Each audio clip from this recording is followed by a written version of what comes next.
नमस्कार दोस्तों, मैं रोहित कुमार आप सभी लोगों का directstudy.com पे बहुत बहुत स्वागत करता हूं। आज का जो सेशन है इसमें हम लोग करने जा रहे हैं, ध्यान रखिएगा, पादप जगत। जी हाँ, बहुत सारे चैप्टर अभी तक मैं करा चुका हूं, एक एक वीडियो में चार चार चैप्टर कराया हूं। आज लेकिन एक ही चैप्टर होगा, बहुत लंबा चैप्टर होगा, क्योंकि पादप जगत पूरा कंप्लीट इसमें करेंगे। बहुत सारी बातें आपको मैं पढ़ाने वाला हूँ। किसी भी एग्जाम का तैयारी करते हो, स्टेट या बीपीएससी का 1 क्लास से लेकर 12th क्लास का, किसी भी का आप जॉब का तैयारी कर रहे हो या रेलवे का कर रहे हो, आपके लिए रामबाण ये साबित होने वाला। बिकॉज ऑफ इसमें हम 1.5 घंटा के अंदर 150 प्लस क्वेश्चन करने जा रहे हैं। इससे बड़ी बात कुछ नहीं हो सकती। तो एक वीडियो के अंदर एक चैप्टर पूरा कंप्लीट करूंगा, हर एक बात को बताऊंगा, तो निश्चिंत रहे। आगे जो आने वाली है, जितने भी मैंने चैप्टर पढ़ाया है बायोलॉजी का, सारे का मिक्स क्वेश्चन लाऊंगा, वो भी 150 प्लस क्वेश्चन रहेगा। तो वो अगर वीडियो चाहते हैं तो आप चैनल सब्सक्राइब करके बेल आइकन प्रेस कर लीजिए, इस वजह से कि जैसे ही मैं वीडियो अपलोड करूंगा आपको आसानी से वो वीडियो मिल जाएगी। तो चलिए आज के सेशन को स्टार्ट करते हैं।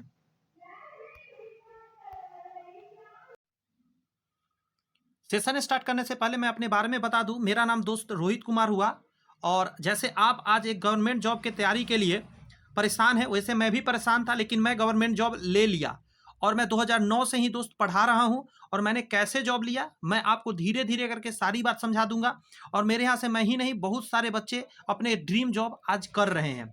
जी हाँ, मैं बीएससी कर रखा हूँ, बीएड कर रखा हूँ और एमएससी कंप्लीट कर रखा हूँ। अच्छे से गाइड करूंगा, टेंशन लेने की बात नहीं है। जो भी बात पढ़ाऊंगा ऑथेंटिक पढ़ाऊंगा। मैं इसलिए एक्स्ट्रा बातें चैनल पे नहीं करता हूं, क्योंकि मैं जानता हूं कि गवर्नमेंट जॉब में समय का कितना कीमत होता है।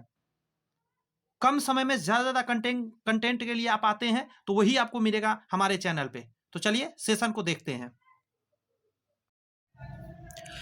पादप जगत, यदि पहला क्वेश्चन की बात करें, बहुत ही बेहतरीन है। लिखा गया है कि अधिकांश मरुस्थलीय पादप यानी जितने भी पौधे होते हैं रात्रि के समय पुष्पित होते हैं। क्योंकि पुष्पित होने का मतलब समझ ही रहे होंगे आप। तो इसका रीजन है कि दिन के समय में मरुस्थल में तापमान बहुत अधिक रहता है, जिसके कारण अधिकांश प्राणी अथवा कीट रात्रि समय में सक्रिय होते हैं। इसी तरह से रात्रि समय पादपों के लिए भी अनुकूलित होता है और परागण के लिए पुष्पों का कीटों के साथ सामंजस्य हो जाता है। यही कारण है कि रात्रि में यह पुष्पित होते हैं, क्योंकि मरुस्थलीय जो भी कीट होते हैं रात्रि के समय सक्रिय होते हैं। इसीलिए जो पुष्पित होने की प्रक्रिया है, परागण की प्रक्रिया है, निषेचन की प्रक्रिया है, ये रात को ही हो पाता है। इसका क्लियर बात समझ में आया? क्या रीजन है? डी इसका आंसर हो जाएगा। निम्नलिखित में से कौन सा रूपांतरित स्तंभ है? रूपांतरित है लेकिन स्तंभ है, ध्यान रखिएगा इस बात का। आपका आंसर हो जाएगा गाजर तो है जड़, नारियल, नारियल तो ऊपर में रहता है, नारियल की बात ही हटा दीजिए। और शकरकंद ये भी है जड़, यानी आलू हो जाएगा, ये है आपका तना। आलू एक रूपांतरित तना है, क्योंकि आलू की सतह पर आंखें उपस्थित होती है। इन आंखों में अंकुरन उपस्थित रहते हैं, अंकुर, और ये अंकुर शाखाओं में परिवर्तित हो सकते हैं। इसीलिए क्या है, आलू एक रूपांतरित तना है। और वेरी वेरी इंपॉर्टेंट है ये क्वेश्चन। ये प्रश्न आपके सामने रहा। कहा जा रहा है कि मैच कराना है, तो आप एक चीज समझ लीजिए जरा, थोड़ा सा मैं ऊपर करूं। जी हाँ, ध्यान दीजिए। लिखा गया है परागण के पश्चात अंडाशय से फलों का निर्माण। परागण के पश्चात क्या होता है? अंडाशय से फलों का निर्माण होता है। तने का विकास काष्ठ से होता है। तना का विकास काष्ठ से होता है। और बीजांड से बीज का विकास होता है।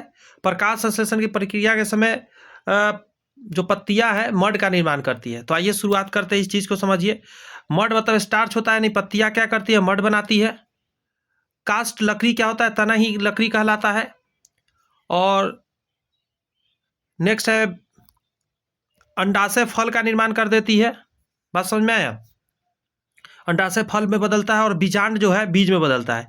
तो अब यहाँ पे एक बहुत अच्छा इंपॉर्टेंट है, इस सारी चीज में सबसे इंपॉर्टेंट 2 पॉइंट है जो आपको जानने का मिला है। और मुझे बड़ी खुशी हुई कि यहाँ पे इस तरीके का आपको समझाया गया, जैसे एक फल वाला और एक बीज वाला, बड़ी इंपॉर्टेंट है। कैसे? देखिए, बहुत बार लगता है क्या अंडाशय जाकर बाद में बीज बनता है या बीज अंडाशन बनता है? तो एकदम ट्रिक आसान है। बीज लगा हुआ है बीजांडासन में, तो बीजांड जो है वो बीज बनेगा और अंडाशय जो है फल बनेगा। ये बहुत अच्छा रहा यहाँ पे, एक साथ दोनों आया ना, समझने में बहुत अच्छा रहेगा आपको। नेक्स्ट है अर्गटिज्म यानी ठोंगी रोग किसके उपयोग या उपभोग में होता है। तो आपके बारे में कहा जा रहा है कि बहुत लंबे समय तक अगर अर्गट विषाक्तता के प्रभाव को अर्गटापत्य कहते हैं, अर्गटात्याय कहते हैं। अर्गटात्याय के बारे में कहता है क्लेवाई सेप्रा प्यूरिका नामक एक कवक से संक्रमित गेहूं अथवा राई खाने से उत्पन्न होता है। तो इस बात को क्लियर हो गया कि अन्न होगा और कैसा होगा, संदूषित अन्न होगा। बात समझे, लंबे समय तक रखा हुआ अन्न है और पुराना हो चुका है, उसके खाने से जो है ओठी रोग हो जाता है। निम्नलिखित में से कौन से एक कवकों और उच्चतर पादपों की जड़ों के बीच उपयोग सहचार्य है। देखिए सहचार्य का नियम समझते हैं, एक दूसरे को फायदा होना, और कवक है और उच्च पादप की बात कर रहा है। तो चलिए एक चीज समझिएगा, बहुत लंबे समय तक अर्ग विषाक्तता के प्रभाव को अर्गटक के कहते हैं। अर्गटक देखिए ये कहाँ से सोल्यूशन दिया गया है, यहाँ का सोल्यूशन है, ये नहीं है। बात समझ में आया, ये गड़बड़ यहाँ दिया गया है। इसका आंसर होना चाहिए माइकोराइजा। ये जो क्वेश्चन आप देख रहे हैं इसका होगा माइकोराइजा।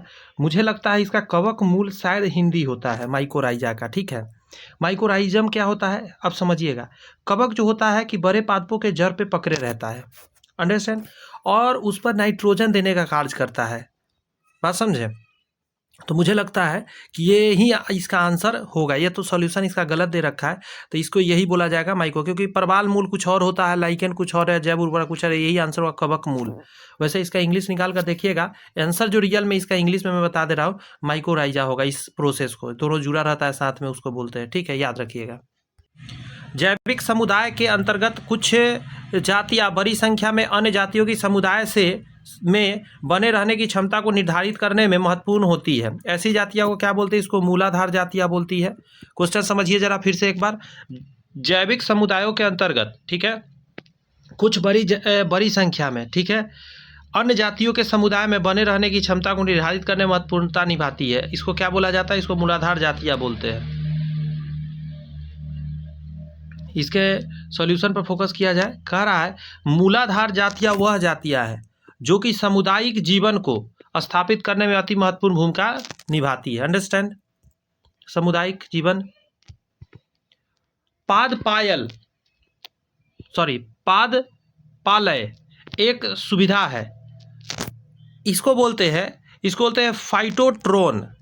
फाइटोट्रोन एक तरह का कमरा है जिसमें पौधे को एक नियंत्रित वातावरण में उगाकर उस पर अध्ययन किया जाता है। बात समझ में आया, तो कहा जाता है नियंत्रित परिस्थिति में पौधे को उगाने की एक प्रक्रिया है, याद रहेगा।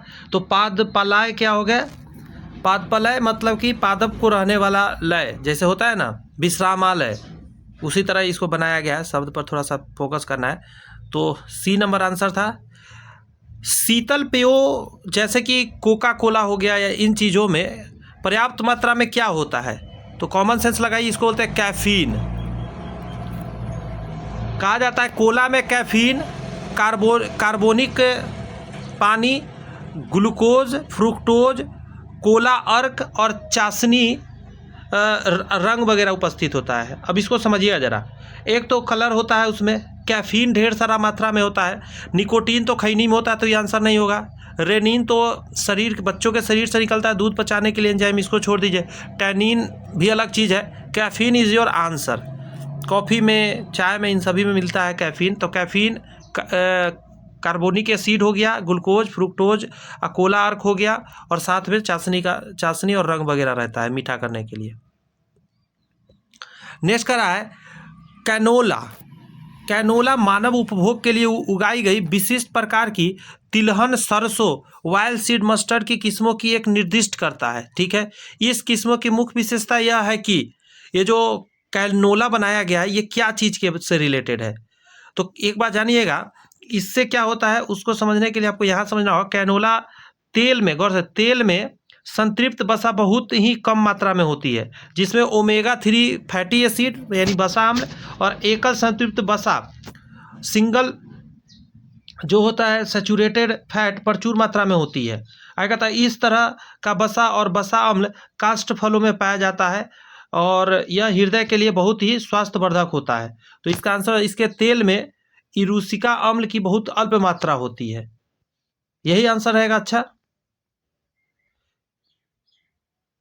क्योंकि असंतृप्त पर अगर हम फोकस करें अधिक मात्रा होती है तो गड़बड़ हो जाएगा ना। कह रहा है इस तेल में असंतृप्त वसा अम्लों की प्रचुरता होती है। यहाँ पे क्या कह रहा है कि संतृप्त वसा बहुत ही कम मात्रा में होते हैं इसमें। अच्छा, एक सेकेंड, इसका आंसर बी ही देना सही रहेगा, समझे? क्यों देना अच्छा रहेगा इसको समझिएगा। कह रहा है इसमें असंतृप्त वसा कम होती है, इस बात सही है, अनसैचुरेटेड बहुत कम होती है। जरा समझिए, मैं इसको क्लियर कर रहा हूँ फिर से।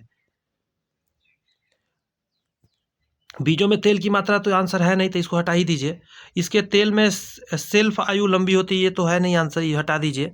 आगे रहा है, देखिए कैनेला तेल में संतृप्त वसा बहुत ही कम मात्रा में होती है, इसमें ओमेगा 3 अम्ल है और यहाँ कह रहा है इरूस्की अम्ल है, तो ये भी तो नहीं होगा आंसर। यही आंसर होगा कि इसमें असंतृप्त वसा अम्लों की प्रचुरता होती है, तो यही आंसर हो जाएगा आपका बी नंबर। ध्यान रखिएगा, थोड़ा सा यही हो जाता है कि जो PDF वगैरह में मिसप्रिंट रहता है उसको थोड़ा सा सही करते चलना पड़ता है। एपीफाइटस वे पौधे हैं जो अन्य पौधों पर निर्भर रहते हैं। अच्छी बात है। तो कह रहा है एपीफाइटस यानी अधिपादप उन पौधों को कहा जाता है जो नियंत्रित अवलंब के लिए दूसरे पौधे पर निर्भर रहते हैं। अच्छी बात है। ये परजीवी नहीं होते हैं और दूसरे पौधे का केवल सहारे के लिए उपयोग करते हैं। तो आंसर क्या हो जाएगा? यांत्रिक अवलंब के लिए। उसका कोई यूज नहीं, बस उस पर अपने आप को खड़ा रखने के लिए उस पर लटके रहते हैं।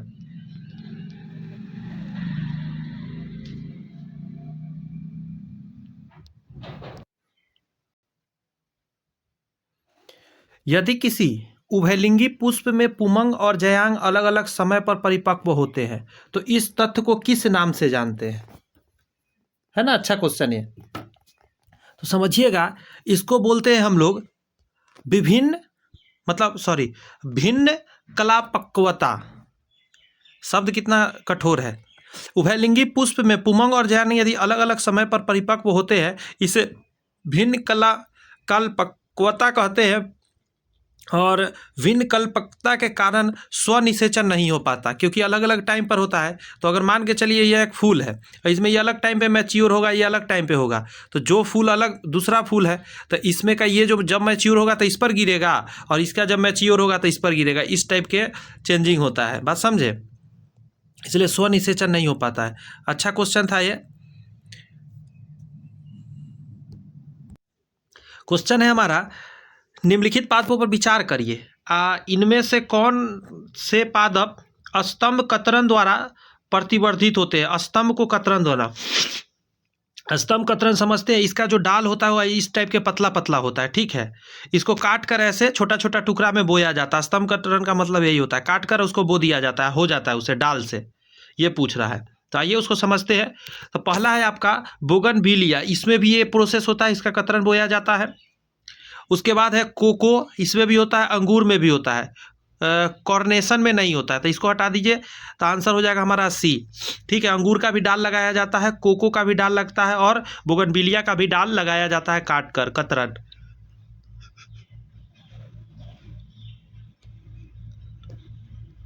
इस प्रवर्धन को क्या बोलते हैं? स्तंभ कतरन द्वारा। अच्छा, इस क्वेश्चन पर विचार करिए। बेहतरीन क्वेश्चन का कलेक्शन है, आपको महसूस भी होता होगा। निम्नलिखित कथनों पर विचार करिए। यहाँ कह रहा है चीनी निर्माण की प्रक्रिया में शीशे का उत्पादन होता है। बात समझ में आ रही है? शीशे का उत्पादन होता है और खोई का प्रयोग चीनी मिल में ईंधन के रूप में किया जाता है। चीनी का उत्पादन गन्ने के अतिरिक्त चुकंदर से भी किया जा सकता है, या किया जाता है, जा सकता है क्या, किया ही जाता है। तो एक चीज समझ में आ रहा है कितना बेहतरीन तरीका से दिया गया है। तो इसका आंसर क्या देंगे हम लोग? पहला पढ़ते हैं, चीनी उत्पादन प्रक्रिया में शीशा का उपोत्पाद है? तो जी हाँ, सीसा उपोत्पाद है। अगला है आपका, चीनी कारखाना में चीनी मिलों में से निकली खुई भाप बनाने के लिए बॉयलरों में ईंधन के रूप में प्रयोग किया जाता है। तो यहाँ पे कहाँ पे लेकर चला गया इसको, भाप बॉयलर, ये कहाँ से आ गया? ये तो आंसर नहीं हो पाएगा इसका। लेकिन कच्ची सामग्री के रूप में केवल गन्ने से ही चीनी का उत्पादन नहीं, इसका ये आंसर हो जाएगा, ये सही है। दो सही है, ये गलत हो जाएगा। इसलिए ये हो जाएगा क्योंकि देखिए यहाँ पे जो कह रहा है भाप बनाने के लिए बॉयलरों ईंधन में प्रयोग किया जाता है, तो जी हाँ, इसका ईंधन के रूप में प्रयोग होता है। लेकिन ये जो कह रहा है कि केवल गन्ने से निकलता है, ये गलत बात है। ऐसा नहीं है, एक तार का पौधा होता है, उसके तारी से भी निकलता है। खजूर का पौधा होता है, उसके तारी से भी निकलता है। तारी बोलते हैं इसके रस को, उससे भी निकाला जाता है। और उसके बाद चुकंदर हो गया, उससे भी निकलता है। ये सब ध्यान रखिएगा, कई तरह के खजूर से निकाला जाता है, कई प्रोसेस है, ऐसा नहीं है कि एक ही चीज़ से निकलता है। घटपर्णी पीचर प्लांट एक कीड़ा खाने वाला होता है। इसमें से निम्नलिखित भाग में से कौन सा एक घट में रूपांतरित हो जाता है? तो घट में रूपांतरित होता है, इसका ध्यान रखिएगा कि यहाँ देखिएगा पर्णफलक, कौन सा? पर्णफलक घटपर्णी में रूपांतरित हो जाता है। पर्णफलक शीर्ष रंगीन लीड यानी ढक्कन में रूपांतरित होकर कीटों को आकर्षित करता है। तो आपका आंसर क्या हो जाएगा? पर्णवृंत। आंसर क्या होगा? पर्णवृंत इसको बोलते हैं, इसी को पर्णफलक भी बोलते हैं। घट पर्ण में यही क्या चीज़ का रूप ले लेता है? तो ये ढक्कन और लीड का रूप लेता है। अंडरस्टैंड? अच्छा क्वेश्चन था। प्रकाश के निम्नलिखित प्रकारों में से किनका पौधे द्वारा तीव्र अवशोषण होता है? तो लाल कलर का। प्रकाश संश्लेषण की प्रक्रिया बहुत विद्युत चुंबकीय स्पेक्ट्रम में 450 नैनोमीटर से लेकर 750 नैनोमीटर तक की होती है। यह स्पेक्ट्रम नीले एवं लाल रंग का अवशोषण तीव्रता से होता है, इसलिए पादप इन प्रकाश किरणों का अवशोषण करता है। तो लाल वाला कहाँ है? इसमें तो है नहीं लाल, इसमें तो है नहीं, इसमें भी लाल नहीं है, तो एक ही ऑप्शन में है, तो नीला और लाल आंसर देना पड़ेगा आपको। निम्नलिखित पर विचार करिए, उपयुक्त में से कौन सा प्रमुख ग्रीन हाउस गैस मीथेन के स्रोत है? मीथेन कहाँ से निकल पाता है? बस धान के खेत से मीथेन निकलता है, सब लोग जानता है। पालतू पशु गैस के रूप में या बाथरूम करता है, उसमें से बहुत निकलता है, ये भी सही है। उसके आर्द्र भूमि, इसका आंसर पता है? सारे हो जाएगा। जैसे देखिए धान के खेत हो गया, नमी वाली जमीन हो गया, आर्द्र भूमि जिसको बोलते हैं, कोयले का खान हो गया, तभी तो आग लग जाता है उसमें। पालतू पशु हो गया, ये सभी मीथेन निकलता है। तो इससे बहुत कुछ जानने को आपको मिला, कहाँ कहाँ से मीथेन का स्रोत है। अच्छा क्वेश्चन में इसको रखा जाएगा। निम्नलिखित में से कौन सा एक कीटाहारी पादप है? कीट खाने वाला था। घटपर्णी कीट खाता है, पता है आपको? अभी मैं बताया कि घटपर्णी एक कीटभक्षी पादप है। यह कीटों एवं अन्य छोटे जीवों पर भोजन के लिए आश्रित रहता है। ये पौधे अपने शिकार को सड़े हुए मांस जैसे गंध से आकर्षित करते हैं और इस प्रकार रासायनिक एंजाइम से उनका घोल ले लेते हैं। अंडरस्टैंड? इस तरह का ध्यान रखिएगा। आइए इस क्वेश्चन को समझिए। कर रहा है प्रोबायोटिक खाद्य से संबंधित निम्नलिखित कथनों पर विचार करिए। पहला कह रहा है प्रोबायोटिक खाद्य में सजीव जीवाणु विद्यमान होते हैं जो मानव के लिए लाभकारी जाने जाते हैं। अच्छा, आगे कहता है प्रोबायोटिक खाद्य आंत्र फ्लोरा के अनुरक्षण में सहायता करते हैं। आइए और पढ़ते हैं।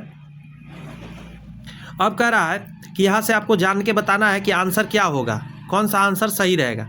तो यहाँ कह रहा है प्रोबायोटिक सूक्ष्म जीव है। प्रोबायोटिक क्या है? तो सूक्ष्म जीव है, ध्यान रखिएगा, जो कि पोषणों के लिए स्वास्थ्यवर्धक होते हैं। लैक्टिक अम्ल बैक्टीरिया, उसके बाद कहता है बाइफिडो जीवाणु प्रोबायोटिक के तौर पर प्रयोग में लाए जाते हैं। कुछ ईस्ट और जीवाणु भी लाभकारी हो सकते हैं।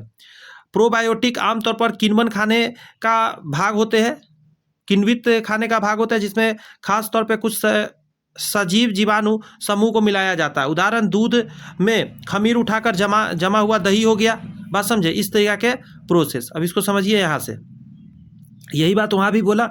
यहाँ पहला था कि प्रोबायोटिक खाद्य में सजीव जीवाणु विद्यमान रहते, हाँ रहते हैं, जो मानव के लिए लाभकारी है।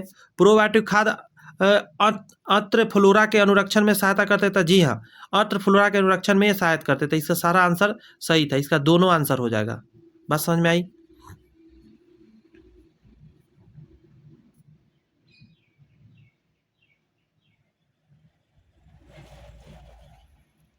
विचार करिए इस क्वेश्चन पे, निम्न कथनों पर विचार करिए, आकार कौन सा सही है।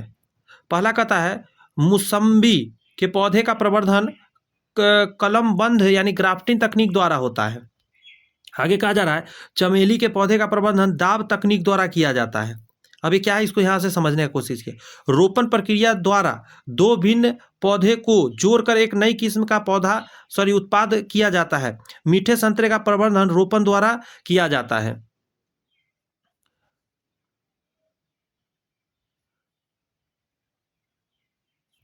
नेक्स्ट है कि दाब लगाना कायिक प्रवर्धन की एक अन्य तकनीक है। ठीक है, इसके द्वारा शाखाओं अथवा तने से जड़ें कृत्रिम रूप से निकाली जाती है, जबकि ये जनक पौधे से जुड़े होते हैं।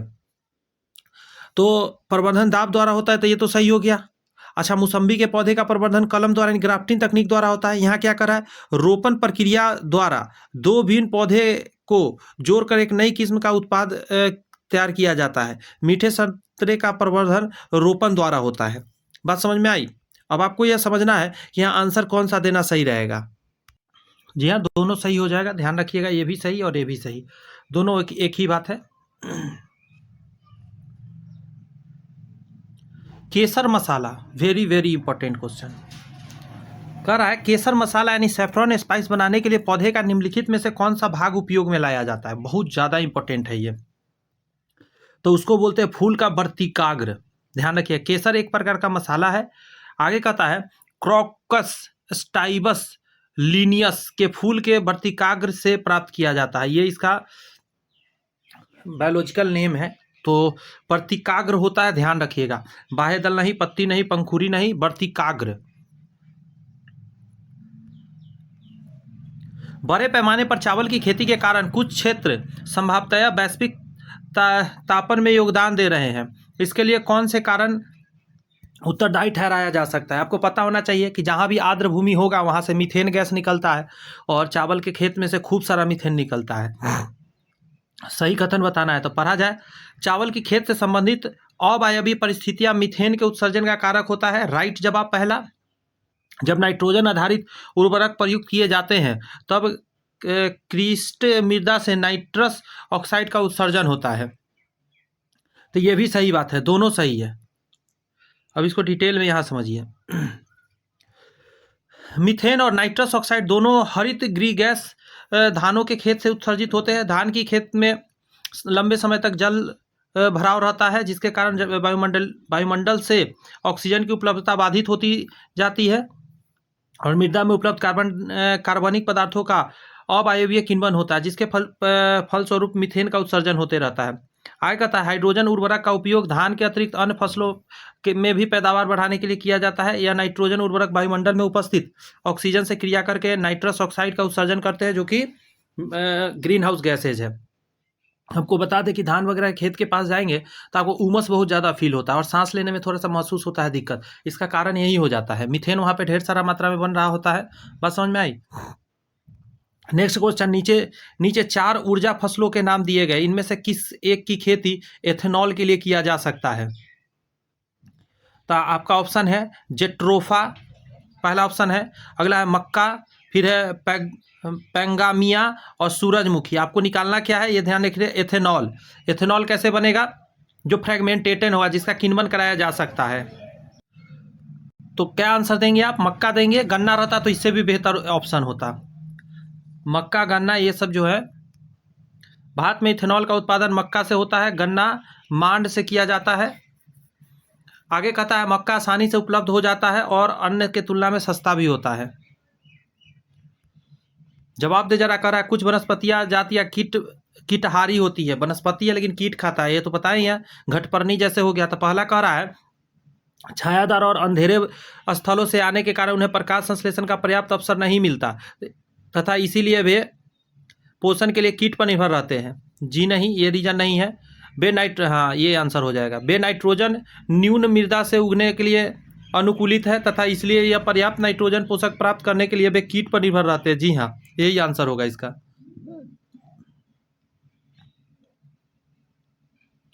नाइट्रोजन के लिए मेन वो कीड़ों को खाती है, प्रकाश संश्लेषण भी वो कर लेती है।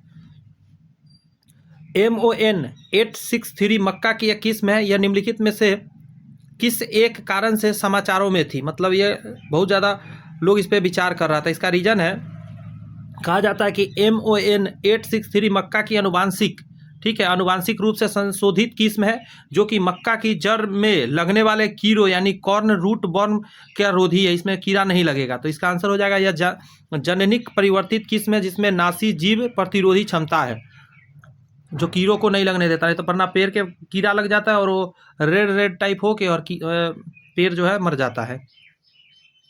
ये सारे कथन पर क्या नीचे कह रहा है कि सही को बताइएगा। यद्यपि कॉफी और चाय दोनों की खेती पहाड़ी ढालों पर की जाती है, तथापि इनकी कृषि से संबंध में इन दोनों में कुछ अंतर पाया जाता है। इस संदर्भ में निम्नलिखित कथनों पर विचार करिए। अच्छी क्वेश्चन है। कहता है कॉफी के पौधे को उष्ण कटिबंधीय क्षेत्रों की उष्ण और आर्द्र जलवायु की आवश्यकता होती है, जबकि चाय की खेती उष्ण कटिबंधीय और उपोष्ण दोनों क्षेत्रों में किया जा सकता है। अगला ऑप्शन है कि कॉफी बीजों के द्वारा प्रवर्धित की जाती है, लेकिन चाय केवल डाली कलम के द्वारा परिवर्तित की जाती है। देखिए यहाँ पे क्वेश्चन कह रहा है कि चाय और कॉफी दोनों का प्रबंधन बीज और तना कतरन से किया जाता है। तो ये तो गलत हो गया। यही सही होगा इसका कि दोनों के लिए जलवायु में चेंजिंग है। कॉफी के लिए उष्ण चाहिए और आर्द्र जलवायु चाहिए। उष्ण मतलब गर्मी, आर्द्र का मतलब होता है मौसम थोड़ा सा भींगा हुआ टाइप, ये कहने का मतलब। और चाय की खेती करता है कटिबंधीय और उपोष्ण दोनों क्षेत्र में हो जाता है। तो ये इसका गुण है।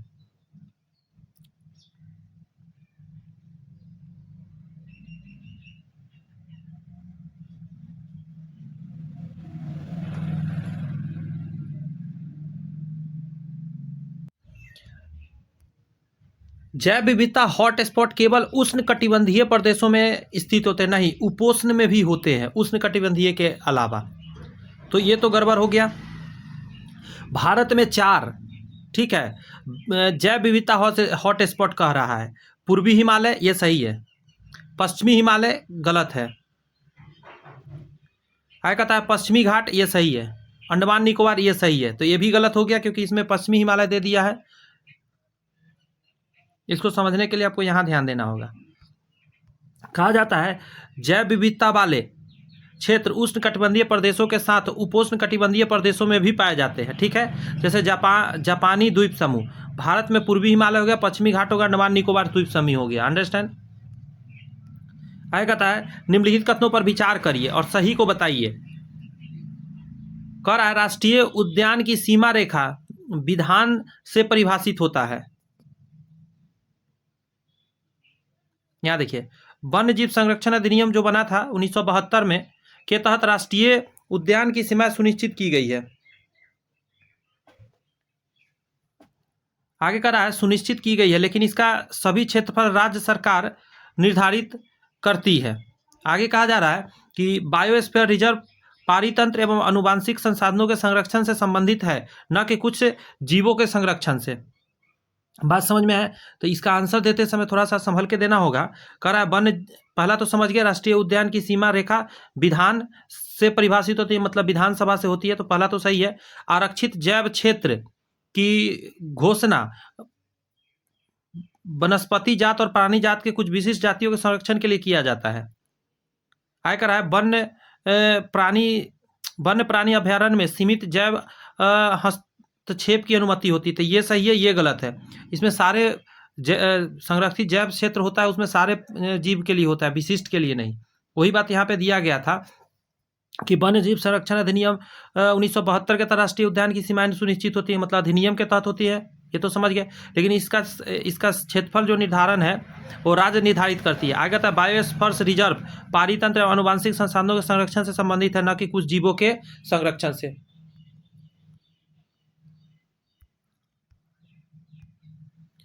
किसी एक आहार फसल पर क्लोरीनीकृत हाइड्रोकार्बन प्रेरकनाशी का छिड़काव किया जाता है। आहार श्रृंखला का क्रम में आहार फसल उसके बाद मूसक, उसके बाद सर्प, उसके बाद बाज। इस आहार श्रृंखला में प्रेरकनाशी की अधिकतम सांद्रता निम्नलिखित में से किसमें संचित होगी? सबसे ज्यादा कहाँ पे जाएगा? तो ध्यान रखिएगा जो लास्ट में होगा वहां पे जाके संचित होता रहेगा, क्योंकि यहां से तो आगे बढ़ेगा, इसमें जाएगा, इससे इसमें जाएगा, इससे इसमें जाएगा, संचित होता रहेगा बाज के अंदर।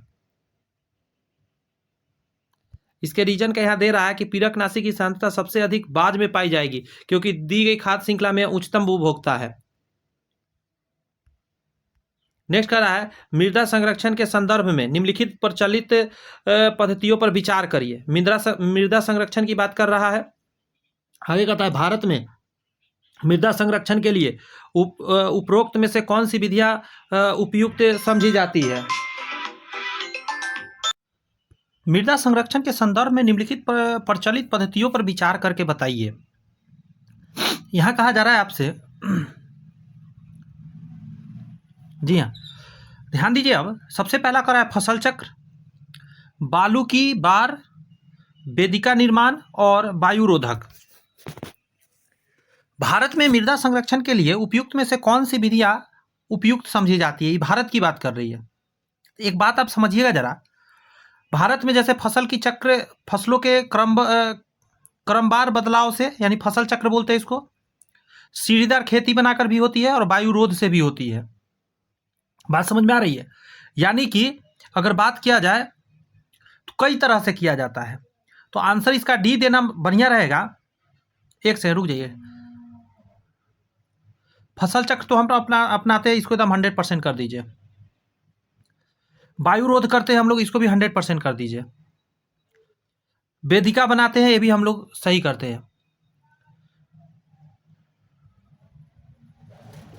बालू की बार, हाँ, बालू का ढेर लगा के एक बार बनाकर भी हम लोग करते हैं। प्रक्रिया है मृदा के संरक्षण, तो ताकि उसमें टकरा कर वहीं पे बालू गिर जाए। तो इसका आंसर डी देना सबसे अच्छा रहेगा। इसका चारों आंसर हो जाएगा। ठीक है, ये सब टेक्निकल क्वेश्चन के अंतर्गत आता है, समझना बहुत जरूरी है अच्छे से। भारत में जैविक डिजिटल के उत्पादन के लिए जेट्रोफॉकरस के अलावा पैंगामिया पिनाटा को भी क्यों एक उत्तम विकल्प माना जाता है। सही बताना है। आपका आंसर हो जाएगा, भारत के अधिकांश शुष्क क्षेत्रों में, शुष्क का मतलब क्या होता है, एक होता है आर्द्र, भींगा हुआ, शुष्क मतलब सूखा हुआ, शुष्क क्षेत्रों में पैंगामिया पिनाटा प्राकृतिक रूप से उगता है। ये सही बात है। नेक्स्ट है पैंगामिया पिनाटा के बीजों में, गौर से सुनिएगा, लिपिड अंश बहुतायत में होता है, जिसमें लगभग आधा ओलिक अम्ल होता है। तो ये भी इसका आंसर हो जाएगा। इसी वजह से इसका दोनों आंसर दिया जाएगा। अब इसका डिटेल से जानने के लिए आप नीचे देख लीजिए थोड़ा सा कि पोंगामिया पिंसाटा शुष्क क्षेत्रों के अनुकूल है और इसके अतिरिक्त ये विभिन्न प्राकृतिक निवास बढ़ने में सक्षम है। ये विभिन्न प्रकार की मृदा, आर्द्र और निम्न उष्ण कटिबंधीय क्षेत्रों में भी पाए जाते हैं। भारत और म्यांमार में ये तटों और नदियों के किनारे प्राकृतिक रूप से पाए जाते हैं। ये पेड़ों में नाइट्रोजन का स्थिरीकरण करने की क्षमता होती है। बात समझ में आ रही है, इसीलिए बहुत ज़्यादा हेल्पफुल हो जाता है।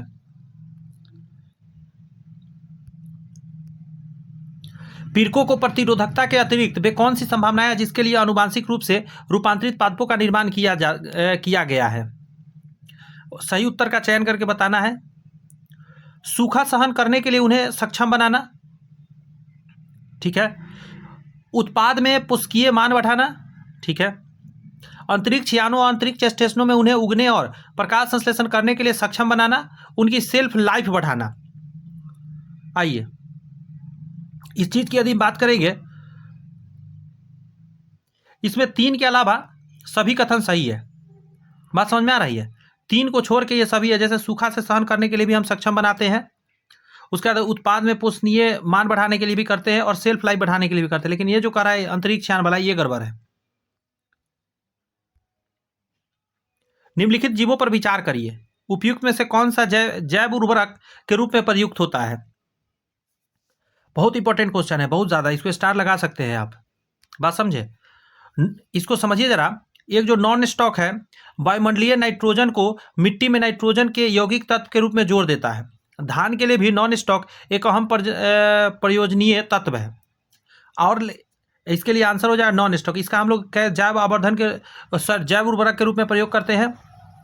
इससे नाइट्रोजन का जो जरूरी है वो पौधों को मिल जाता है। जहाँ पे इसको लगा दीजिएगा उसके नीचे। शीतकोष्ठ में भंडारित फल अधिक समय तक चलते हैं क्योंकि, कोल्ड स्टोर समझते हैं, उसी को ये हिंदी में लिख दिया है। कहता है सूरज की रोशनी नहीं पड़ने दी जाती है, पर्यावरण में कार्बन डाइऑक्साइड की सांद्रता बढ़ा दी जाती है, श्वसन की दर घटा दी जाती है। यही आंसर हो जाएगा। कहा जाता है कि फसल श्वास लेते हैं, फलों में निःसृत इथाइलिन फलों को पकाने में सहायता करती है। शीतगृह में फलों को रखने से श्वसन की दर घटती है और फलों को जीवन काल बढ़ जाता है। सीधा का ये फल श्वसन नहीं कर पाता, इसीलिए वो बढ़ जाता है, ज़्यादा दिन तक वो टिक पाता है। कई प्रतिरोधी पौधे इसीलिए नहीं बढ़ते हैं क्योंकि नई मिट्टी में ईस्ट खनिज पदार्थ नहीं रहते हैं।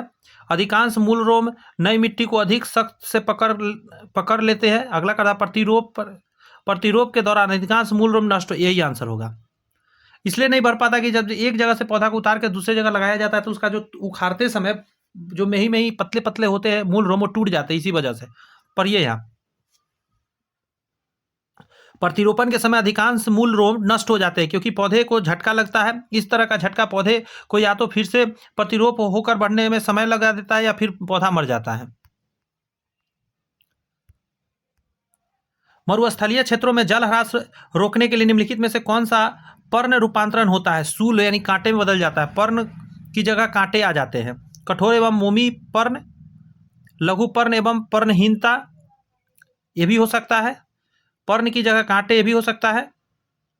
और कठोर एवं मोमी पर्ण होता है। पत्ते जो होते हैं या तो कठोर होते हैं और उस पर मोम जैसा लगा रहता है, पानी को इधर उधर नहीं जाने देता है। जल ह्रास रोकने के लिए मरुस्थल के पौधे के पत्ते कठोर एवं मोमी होते हैं, उसके पत्ते छोटे होते हैं अथवा बिल्कुल पर्णहीन भी होते हैं। और कुछ पेड़ों पर तो पर्ण के जगह कांटे आ जाते हैं, इससे पानी बाहर निकलना संभव नहीं हो पाता है।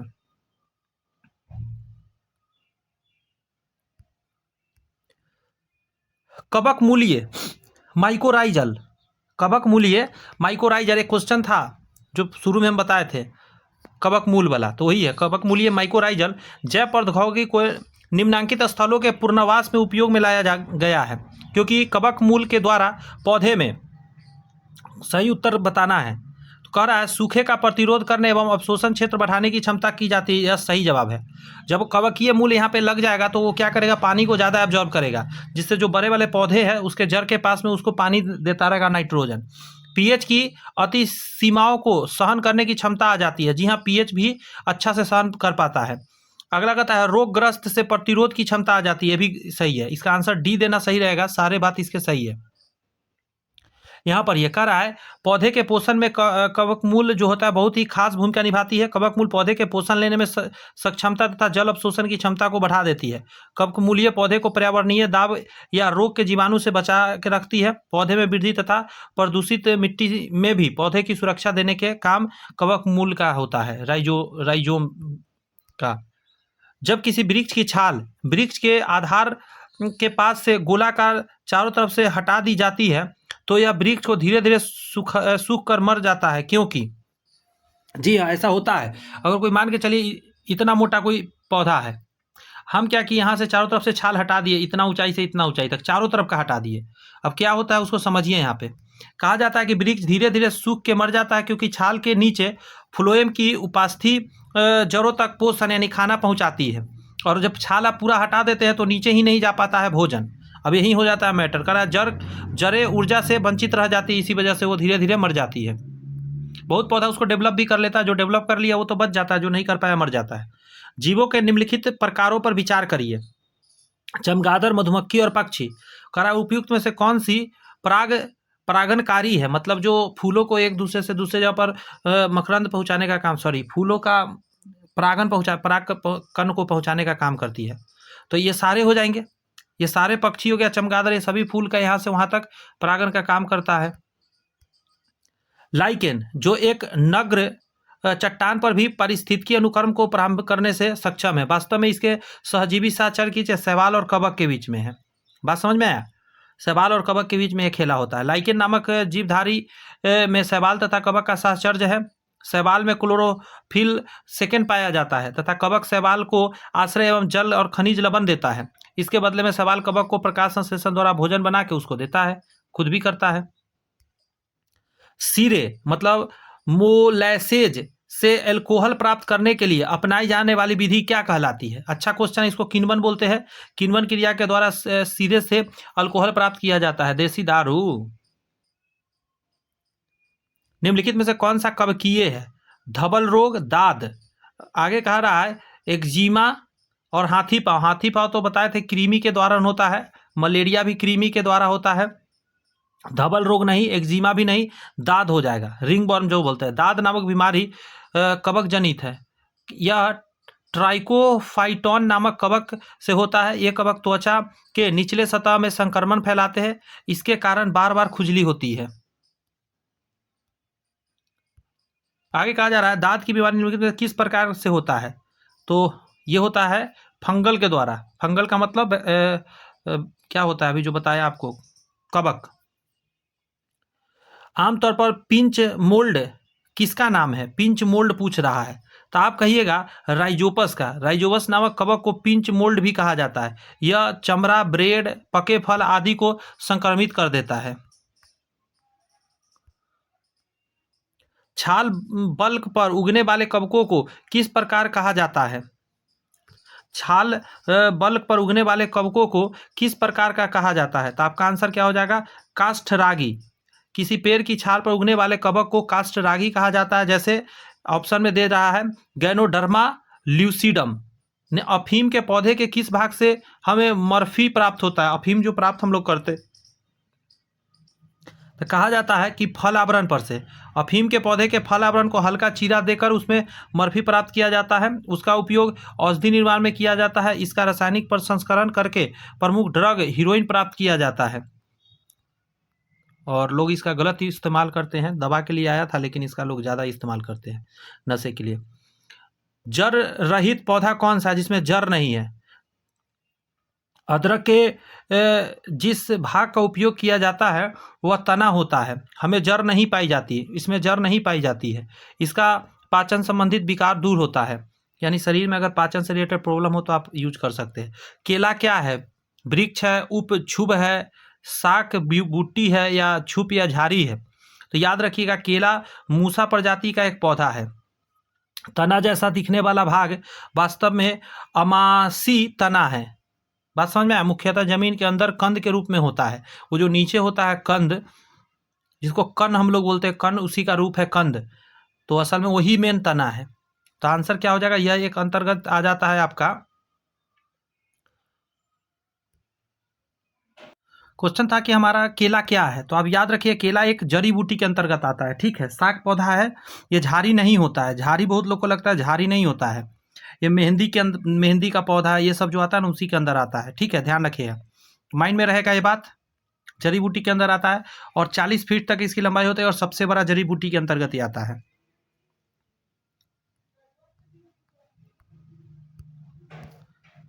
किनमें बीज फलों में आबद्ध नहीं होते हैं, मतलब फलों से बंधे नहीं होते हैं, तो कहता है अनावृत बीजी। अनावृत बीजी के अंतर्गत के पादप जो होते हैं उसके बीज का आवरणहीन अवस्था होती है, तभी तो है अनावृत बीजी, मतलब वृत्त अनावृत है, जिम्नोस्पर्म्स इसको बोलते हैं। तो डी आंसर हो जाएगा इसका। आवृत बीजी ढका रहता है, द्विबीजपत्री, बीज खोलने पर 2 पत्र निकलता है, एक बीजपत्री को खोलने से 1 बीजपत्र निकलता है। इसी ये जो पहला नंबर वाला है ना, पहला नंबर वाला का ही ये दोनों भाग है, दोनों पार्ट है, इसी को 2 भाग में बांटा गया है। साइकस के प्रवाल मूल किसमें सहायक होते हैं, तो कहा जाता है साइकस के प्रवाल मूल पाए जाते हैं साइकन में, साइकरन में। कहता है ये जल अवशोषण में सहायक होते हैं, ठीक है, जल का अवशोषण करते हैं, ये ध्यान रखिएगा। अगला है कि फ्लोएम में सहचर कोशिका किसमें पाई जाती है, बात समझे, फ्लोएम में सहचर कोशिका किसमें पाई जाती है, आपका ऑप्शन है अनावृत बीजी, ठीक है, अनावृत बीजी में, ब्रायोफाइटा में, टेरिडोफाइटा में, या आवृत बीजी में। क्या हो जाएगा, आवृत बीजी, क्या हो जाएगा, आवृत बीजी में। फ्लोएम में जो सहचर कोशिका होती है वो कहाँ, आवृत बीजी में होती है।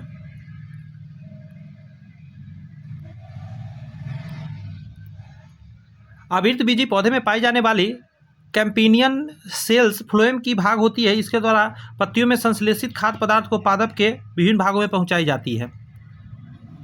यहाँ पे कह रहा है वृक्कों के आकार की द्वारा कोशिकाएं किसमें होती है, वृक्क के आकार के द्वारा, मतलब कि जैसा ऐसा कह सकते हैं कोशिका किसमें होती है, तो इसको कहिएगा द्विबीजीय पादप में। जैसे वृक्क की आकृति वाले द्वार कोशिकाएं द्विबीजपत्री पादप में पाई जाती है, उदाहरण चना हो गया, मटर हो गया, सरसों हो गया। वृक्क जैसे 2 पीस में है ना, उसी तरीका का 2-2 पीस निकलता है, सो कहने का मतलब है। पुंकेसर अपने पराग कोश से, ठीक है, पत्तियों से भी किसमें परस्पर मिले होते हैं? तो आपका आंसर हो जाएगा यूर्फोबिरियेसी। यूर्फोबिरियेसी कुल के पौधे में पाई जाने वाली पुंकेसर अपने परागकोश और पत्तियों से मिले होते हैं। नेक्स्ट है, निम्न में से किस शैवाल का प्रयोग अंतरिक्ष अनुसंधान में किया जाता है? वेरी वेरी इंपॉर्टेंट क्वेश्चन है, स्टार मार लीजिए इसमें, क्योंकि ये बहुत इंपॉर्टेंट है। कहा जाता है क्लोरेला नामक शैवाल का उपयोग अंतरिक्ष अनुसंधान में किया जाता है। यह पोषक तत्वों से भरपूर है। इसमें प्रोटीन 45% और वसा 20% है, कार्बोहाइड्रेट 20%, मतलब हर चीज़ मेंटेन है इसमें। इसे इसको उस अनुसंधान में भेजा जाता है, लोग इसको खाता है, उसमें जाने वाला व्यक्ति लंबे समय तक। पके हुए टमाटरों का लाल रंग किसकी उपस्थिति के कारण होता है? Very very important question. आप आंसर देंगे कैरोटीनाइड बोलते हैं इसको, कैरोटीनाइड के कारण लाल होता है। यह एक प्रकार का बर्नी लवक होता है, क्लोरोप्लास्ट हो जाएगा, कलरफुल है तो क्लोरोप्लास्ट। एक वृक्ष की आयु का पता किसके द्वारा लगाया जाता है? तो गोल गोल जो बलय होते हैं, वार्षिक बलय को गिन के, ठीक है, हर साल बलय बनता है, उसी को गिन के पता लगाया जाता है। नेक्स्ट आपके सामने कि नीला हरा शैवाल, कौन सा नीला हरा शैवाल है जिसको काई हम लोग बोलते हैं, इस समूह के शामिल किया गया है। जो हैंडपंप के पास जो रहता है, पानी वगैरह में देखेंगे नीला हरा शैवाल वो रहता है। इसको डाला गया साइनोबैक्टीरिया, नीला हरित जीवाणु के अंतर्गत डाला गया है। नीला हरित शैवाल को साइनोबैक्टीरिया समूह में रखा गया है। यह शैवाल वायुमंडल में उपस्थित नाइट्रोजन के स्थिरीकरण के द्वारा पादपों में उपलब्ध कराते हैं, पादपों को उपलब्ध कराते हैं। पराबैंगनी यानी अल्ट्रावायलेट क्षति से पादपों की रक्षा करने वाले वर्णक कौन से होते हैं? तो कहा जाता है इसको पर्णपित जैंथोफिल। पर्णपित जैंथोफिल पराबैंगनी किरणों से पादपों की रक्षा करते हैं, और पर्णपित सामान्यतः पौधे के हरे भागों में ही उपस्थित रहते हैं क्लोरोफिल के साथ। ये अच्छी बात है। अगला प्रश्न है, अवस्तंभ मूल पाए जाते हैं। तो ये तो बरगद में जो लटकता है ना जड़ के जैसा, उसको होता है अवस्तंभ मूल। उन जड़ों को कहा जाता है जो तना तथा शाखाओं से निकलकर भूमि में प्रवेश करती है। इस पर ये जड़ें पौधे को सहारा प्रदान करती है, जैसे बरगद का पेड़ हो गया। और ये तना जैसा लगता है, लेकिन तना होता नहीं, जड़ होता है। किसी पादप का वो हिस्सा जो दूसरे पादप पर लगाया जाता है, तो इस प्रोसेस को कलम लगाना बोलते हैं। पादप के उत्पादन बढ़ाने के लिए कलम रोपण विधि अपनाई जाती है। इसमें उन्नत प्रजाति के पादप को कलम समान प्रजाति के पादप पर लगा दिया जाता है, और उससे जो फसल होता है वो उन्नत फसल होता है। घास का सबसे ऊंचा और सबसे मोटा प्रकार कौन सा है? बांस है, बांस लिख दिया, बांस लिखाएगा। बांस ग्रेमनी कुल का पौधा है। यह घास वर्ग से संबंधित है। इसमें पुष्प लगते हैं। इसके अन्य उदाहरण है जैसे दूब हो गया, दूबी घास, गेहूं हो गया, धान हो गया, बाजरा हो गया, इसी कुल का ये भी है, ध्यान रखिएगा। बस बांस बहुत ज़्यादा बड़ा साइज में होता है। कुकुरमुत्ता, जिसको मशरूम की खेती उपयोगी नहीं होती है। बायोगैस उत्पादन में, सस्य रोगों के जैव नियंत्रण में, अगर तो कृषि अपशिष्ट के पुनर्चक्रण में, कैंसर के निवारण में। तो कहता है कुकुरमुत्ता की खेती का संबंध सस्य रोगों के नियंत्रण से नहीं है। इसका संबंध बायोगैस उत्पादन, कृषि अपशिष्ट का पुनर्चक्रण और कैंसर के निवारण से, यानी ये सारे इसके आंसर हो जाएंगे। किस पादप को शाकीय भारतीय डॉक्टर कहते हैं? तो आंवला। आंवला को शाकीय भारतीय डॉक्टर कहा जाता है, जिसमें प्रचुर मात्रा में विटामिन सी होता है। अस्थियों को दृढ़ता प्रदान करने में विटामिन सी की महत्वपूर्ण भूमिका होती है। सबसे छोटा फूल वाला पुष्पीय पौधा कौन सा? सबसे छोटा इसका फूल होता है। आप आंसर देंगे, ये जो पहला लिखा है बाल्फिया, आवृत बीजी पादप समूह में आने वाले बाल्फिया सबसे छोटा पादप है। इसे मटर मील भी कहा जाता है, वाटर मील। प्याज में खाद्य भाग है, प्याज में खाद्य भाग है, तना है प्याज खाने वाला। प्याज के जिस भाग को हम खाते हैं वह तना है। यह कंद रूप में भूमि के नीचे विकसित होता है। मूल रोम के बारे में ये आंसर हो जाएगा। कह रहा है मूल यानी जड़ का जल अवशोषण में संबंधित भाग कौन सा है? तो जो मूल रोम का क्षेत्र होता है वहीं से अवशोषण होता है। मूल रोम बहुत ही पतला पतला सा क्षेत्र है। ये जो दिया गया है क्वेश्चन, इसमें कह रहा है निम्न में से कौन सा पौधे द्वारा उत्पन्न किया गया अवशिष्ट उत्पाद नहीं है, जो पौधा ने उत्पादित नहीं किया है? तो बबूल का गोंद, ठीक है, कहा जा रहा है बबूल का गोंद पादप उत्पादित अवशिष्ट पदार्थ नहीं है। पादप अवशिष्ट पदार्थ में जैसे जल वाष्प हो गया, ऑक्सीजन, कार्बन डाइऑक्साइड हो गया, लेकिन बबूल का गोंद जो है ये अपशिष्ट के अंतर्गत नहीं आता है। आगे है कि परनागत के बीजाणुधानीधर पत्ते को क्या कहा जाता है। बहुत अच्छा है क्वेश्चन कि परनांग के बीजाणुधानीधर पत्ते को क्या कहा जाता है। तो आप इसका आंसर देंगे, इसको बोला जाता है बीजाणु पर्ण। ध्यान रखिएगा। मॉस में जल का वहन किसके द्वारा होता है। बहुत अच्छा ये क्वेश्चन है, मॉस के बारे में हमेशा एग्जाम में आया करता है। तो इसको बोलते हैं हम लोग कॉलेनकाइमा। कॉलेनकाइमा के द्वारा क्या होता है, जल का धारण की क्षमता होती है, याद रखिएगा। डंबलाकार द्वारा कोशिकाएं किस में होती है। ये जो डंबल आकार का कोशिका होती है किस में होता है, तो आप कहेंगे गेहूं में पाई जाने वाली जो कोशिकाएं होती है, कहा जाता है डंबल आकार द्वारा कोशिकाएं जो होता है एक बीजपत्री पौधे में होता है, जो कि गेहूं है एक बीजपत्री। मूंगफली का दाना खोलेंगे 2 पीस निकलेगा, आम में 2 पीस निकलेगा, चनस ये नहीं पता मेरे को क्या है, चना होना चाहिए, चनस क्यों लिखा है, उसमें 2 निकलेगा, चना में भी 2 निकलता है। कैजुराइना एक क्या है, अच्छा क्वेश्चन है। कैजुराइना एक क्या है, तो कहा जाता है ये मरुस्थलीय पौधा होता है, ठीक है, कैजुराइना, जिसमें पत्तियों मोटी होती है, मतलब मोटी होती है। इस कारण जल हानि से क्षमता से बच जाया करती है। जब हम छुई मुई के पौधे यानी टच मी नॉट प्लांट की पत्तियों को छूते हैं तो पत्तियां बंद हो जाती है। इसकी गति क्या है, कैसे हम जानेंगे कौन सी गति है, तो इसको बोलते हैं कर्मानुकंचन। कर्मानुकंचन गति, छुई मुई पत्तियों को स्पर्श करने पर कर्मानुकंचन गति के द्वारा ये आपस में चिपकती है। मूलीय दाब किससे मापा जाता है, वेरी वेरी इंपॉर्टेंट, तो इसको बोलते हैं हम लोग मूल दाब, ठीक है। रूट प्रेशर को ऑक्सेनोमीटर, कौन सा, ऑक्सेनोमीटर के द्वारा मापा जाता है।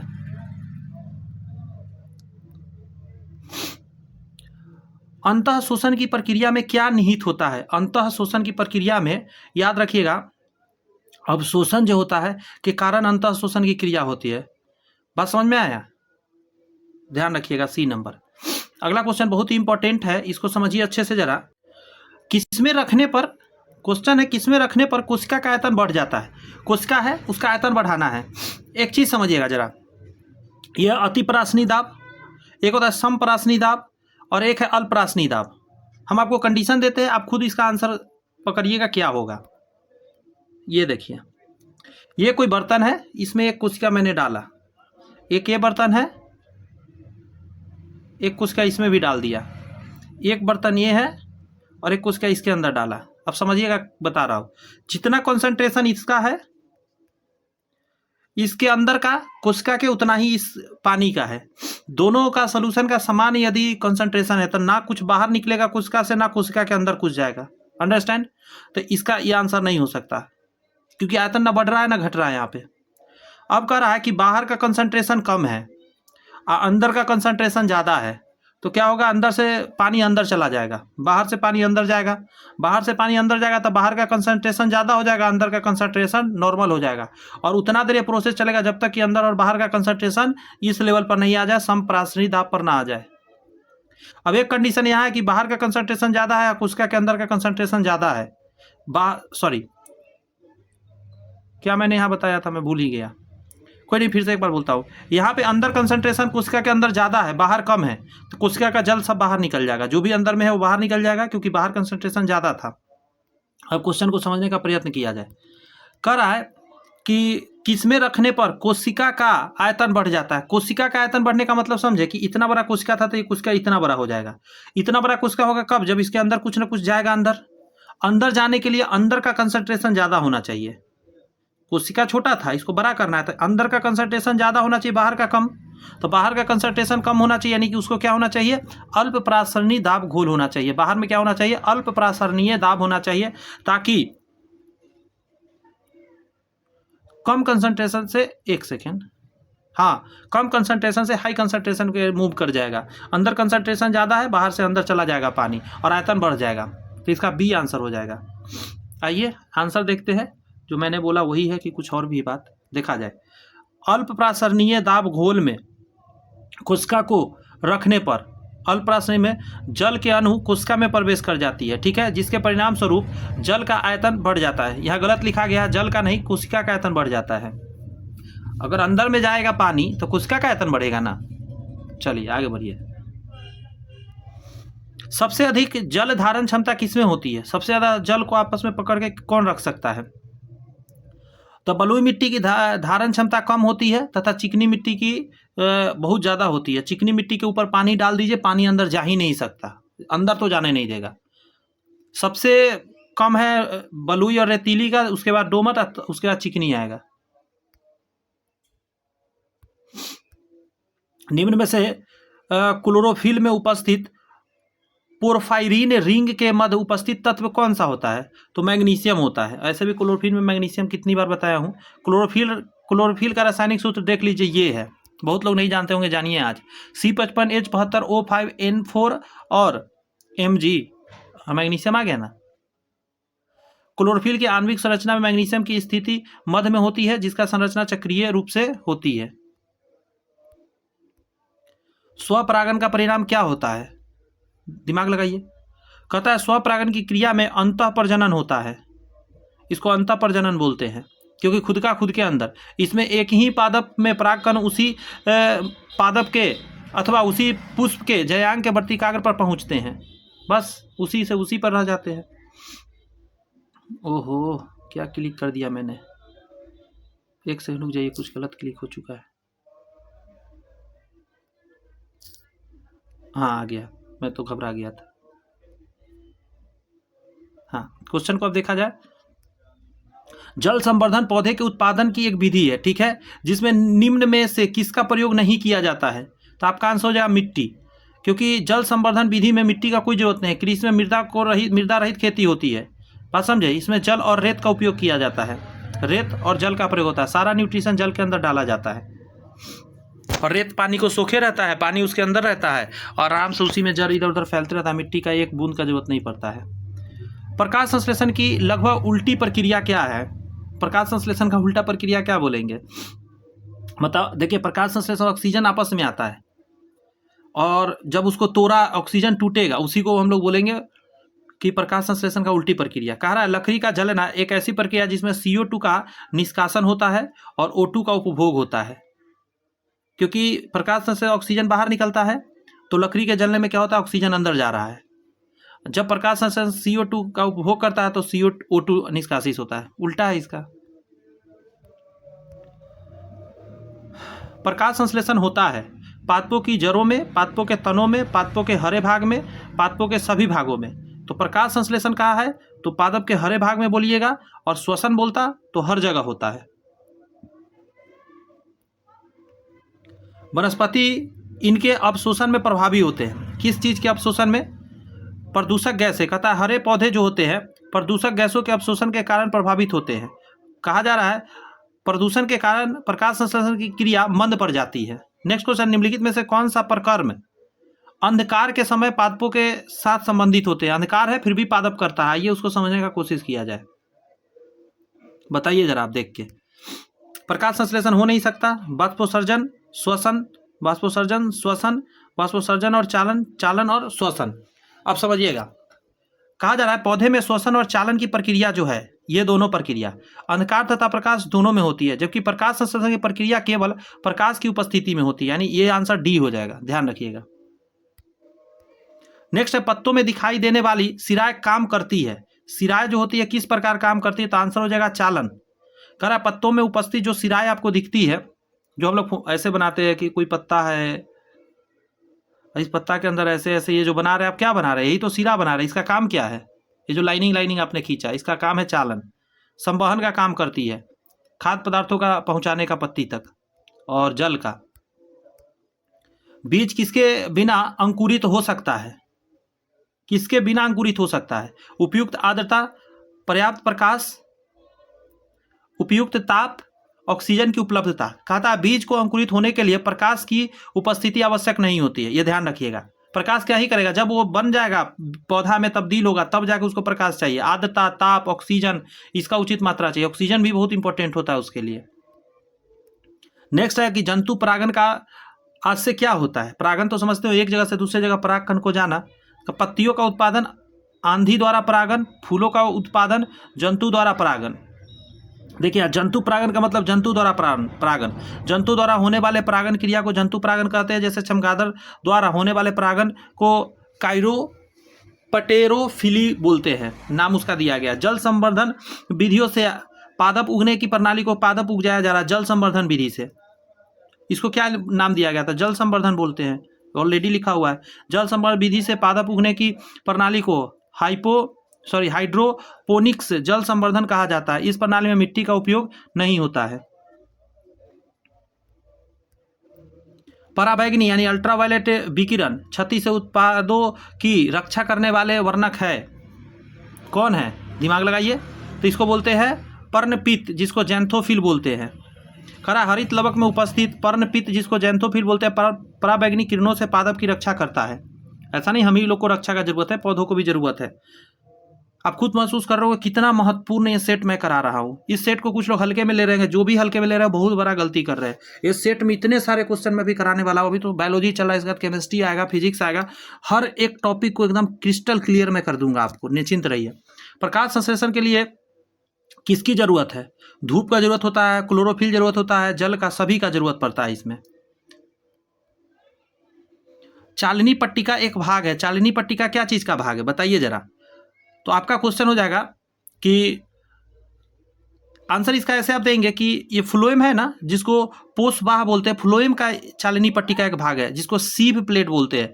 तथा इसकी सहायता से पत्तियों में संश्लेषित खाद्य पदार्थ जैसे पौधे के विभिन्न भागों में पहुंचाई जाती है। नेक्स्ट है कौन सा फल जिसमें असली फल भी है और दिखावटी फल भी मौजूद है?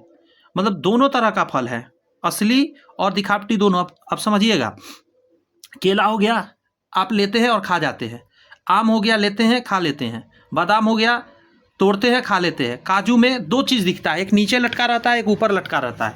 तो उसमें दिखावटी फल भी है और खाने वाला फल भी है। आइए यहाँ देखिए, कह रहा है काजू एक आभासी फल है, क्योंकि इसका खाए जाने वाला भाग जो है बीज पत्र है। मतलब ऐसे रहेगा, ऊपर में एक फल है और नीचे ऐसे एक लटका रहेगा। हम लोग सोचेंगे कि ये देखने में रंगीन रहेगा, फल के जैसा रहेगा, बट इसका शराब वगैरह बनाया जाता है, खट्टा होता है, बट ये खाने वाला भाग है नहीं, यहाँ है, नीचे लगा रहता है इसके। अभी आप नेट पे सर्च करके काजू का फल देख भी सकते कैसा होता है। नेक्स्ट है भूमि का जल मूल रोमों तक किस दाब से पहुंचता है? पानी के लिए प्रासरणी दाब बोला जाता है, गैस के लिए बोला जाता है, जिसको बोलते हैं हम लोग प्रासरण, इसको बोलते हैं उसको क्या, अब नहीं बोल पा रहे, अभी ध्यान नहीं आ रहा है, कोई नहीं, आप इसको जानिए। प्रासरणी दाब पानी के लिए बोला जाता है।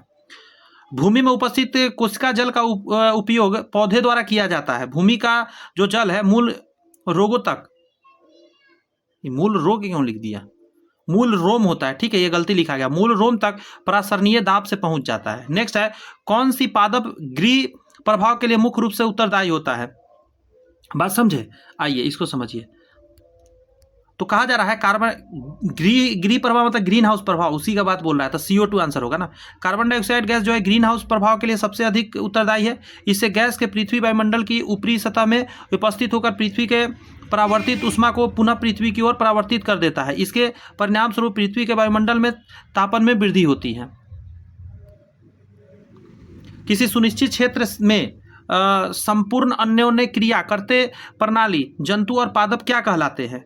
तो इसी को हम लोग बोलते हैं समुदाय। वेरी वेरी इंपॉर्टेंट, स्टार लगा लीजिए। समुदाय का डिफिनीशन बहुत लोग नहीं जानते हैं। किसी सुनिश्चित क्षेत्र, ध्यान रखिए क्षेत्र कैसा हो, सुनिश्चित क्षेत्र में संपूर्ण अन्योन्य क्रिया करते प्रणाली जंतु और पादप दोनों हो, उसको हम लोग समुदाय के नाम से जानते हैं। अब यहाँ पढ़िए, किसी क्षेत्र विशेष में स्थित संपूर्ण पादप और जंतु जगत का समूह जो एक दूसरे को प्रभावित करते हैं समुदाय कहलाते हैं।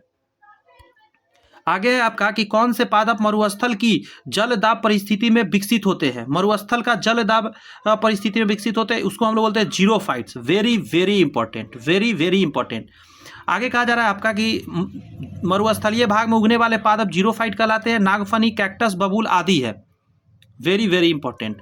आगे कह रहा है अपशिष्ट जल उपचार यानी ETP में रिएक्टर शब्द का क्या अर्थ होता है? तो आपका आंसर होना चाहिए बातन टैंक। बातन टैंक में हवा की मात्रा देकर अपशिष्ट पदार्थ का निष्कासन किया जाता है। अपशिष्ट जल उपचार में बातन टैंक को रिएक्टर के नाम से हम लोग जानते हैं। लाइकेन, जिसको सैक बोलते हैं, का उदाहरण है तो लाइकेन सहजीवी का उदाहरण है। इसमें दो चीज़ एक साथ आप रहता है। लाइकेन में जो होता है कवक और शैवाल एक साथ रहता है और संयोजी प्रस्तुत करता है। जैसे कवक जो होता है फोटोसिंथेसिस नहीं करता है, शैवाल फोटोसिंथेसिस करता है। तो डन, तू करो फोटोसिंथेसिस, खाना बनाओ मेरे को देना, कवक कहता है। तो शैवाल कहता है अच्छा तू तेज बन रहा है, हम क्या करेंगे, भजन गाएंगे, तुम कुछ दो मेरे को। तो कवक कहता है कोई बात नहीं, मैं तेरे को मिनरल्स देता हूँ, तेरे को पानी देता हूँ। ये सारी चीज़ इकट्ठा करके कवक देता है शैवाल को, और शैवाल खाना बना के कवक को देता है। तो ये दोनों दोस्ती बना के आपस में रहता है, जिसको काई के नाम से हम लोग जानते हैं। निम्नलिखित में से विषम मद छाटिए, जैसे सिलवाज, सुंदरबन, पैम्पस और प्रेयरी, ये सभी घास का मैदान है। इसमें बात समझ में आया। यहाँ का रहा है सिलवाज, पैम्पस और प्रियजी वनों के प्रकार है, जबकि सुंदर एक प्रकार का जैव मंडल रिजर्व क्षेत्र है ये। ठीक है, यहाँ गंगा और ब्रह्मपुत्र नदी का डेल्टा क्षेत्र है। यहाँ मैग्रोव घने वन मिलते हैं और इसे 1984 में राष्ट्रीय उद्यान भी घोषित कर दिया गया है। बेहतरीन क्वेश्चन आ गया कि जैव विविधता अभियान का कन्वेंशन का सचिवालय कहाँ पे बनाया गया है। तो मॉन्ट्री प्रोटोकॉल बोलते हैं उसे, मॉन्ट्रियल में। जैव विविधता अभियान कन्वेंशन का सचिवालय मॉन्ट्रियल कनाडा में बनाया स्थित है। सबसे पहले जैव विविधता पर convention Rio de Janeiro Brazil में हुआ था। रियो डी जेनेरो कहाँ पे, किस चीज़ का, सबसे पहले जैव विविधता का, और जो 1993 में हुआ था। मेरा जन्म भी है 2/4/93, ध्यान रखिएगा। बस मेरे ही रोहित सर के जन्म के समय क्या है, ये काम हुआ था। आगे बढ़ते हैं। कहा जा रहा है पर्णपाती वृक्ष, ठीक है, पर्णपाती है तो मतलब अपनी पत्तियां हर वर्ष गिराएगी। पर्णपाती यानी डिसिडियस ट्री, ऐसे पतझड़ ऋतु में अपना पत्तियां गिरा देते हैं, जैसे शीशम, सौगान, टीक इत्यादि। मेरे पास तो नीम का पेड़ है, वो भी पूरा गिरा दिया, मतलब वो भी क्या है, पतझड़ वाला पौधा है। जब पादप यानी पौधा विविधता को प्राकृतिक आवास में संघनित किया जाता है तो इसे संरक्षण को क्या कहते हैं। जब कह रहा है पादप है, विविधता को प्राकृतिक आवास में संधारित किया जाता है, इस संरक्षण के नाम को क्या कहते हैं। तो इसको बोला जाता है स्वस्थाने। जब इन सीटू बोलते हैं, जब किसी पादप को उसके प्राकृतिक क्षेत्र में सुरक्षित किया जाता है तो उसको इन सीटू बोलते हैं। इन सीटू का मतलब जहां था वहीं पे संरक्षित हम कर दिए, तुमको हम अलग नहीं ले जाएंगे, क्योंकि अलग ले जाने से हो सके खतरा हो सकता है उसके ऊपर। कृषि मृदाओं के संदर्भ में, मतलब मिट्टी के बारे में, निम्नलिखित में से कौन सा विचार करके बताइए, और सही बताना है, एकदम गड़बड़ नहीं होनी चाहिए। खरा, मृदा में कार्बनिक पदार्थ का उच्च अंश इसकी जल धारण क्षमता को प्रबल रूप से कम करता है। कार्बनिक पदार्थ अगर ज़्यादा होगा तो कह रहा है कि जल धारण क्षमता कम हो जाएगी। ऐसा कुछ तो नहीं सुने हैं। कह रहा है गंधक चक्र में मृदा की कोई भूमिका नहीं होती। गलत बात, मृदा का एकदम महत्वपूर्ण भूमिका है। कुछ समय अवधि तक सिंचाई कुछ कृषि भूमियों के लवण भवन के योगदान कर सकती है। ये भी सही है कि कुछ समय अवधि तक। इसको यहाँ समझिए, देखिए कि मृदा में पाई जाने वाली कार्बनिक पदार्थ की मात्रा मृदा के भौतिक तथा रासायनिक संरचना को प्रभावित करती है। मृदा की जल धारण क्षमता उसमें निहित कार्बनिक पदार्थ की मात्रा पर निर्भर करती है। अर्थात कार्बनिक पदार्थ मृदा की जल धारण क्षमता में वृद्धि करते हैं। अब यहाँ आइए, कार्बनिक पदार्थ है तो यहाँ देखिए कम कैसे हो सकता है, ये गड़बड़ हो गया ना। गंधक चक्र में मृदा का जरूरत है तो बता ही दिया, ये आंसर हो जाएगा। कुछ समय अवधि तक सिंचाई को है ना, कुछ कृषि भूमियों के लवणी भवन के योगदान कर सकता है। यहाँ पे पढ़े थे, अभी देखिए गंधक की सूक्ष्म मात्रा पादप विकास के लिए आवश्यक होता है। यह दलदली, गौर से सुनिए, दलहनी पौधे में नाइट्रोजन स्थिरीकरण हेतु ग्रंथियों में निर्माण में सहायक होती है। यह अमीनो एसिड, एंजाइम और आवश्यक विटामिन के संश्लेषण में उपयोग करता है।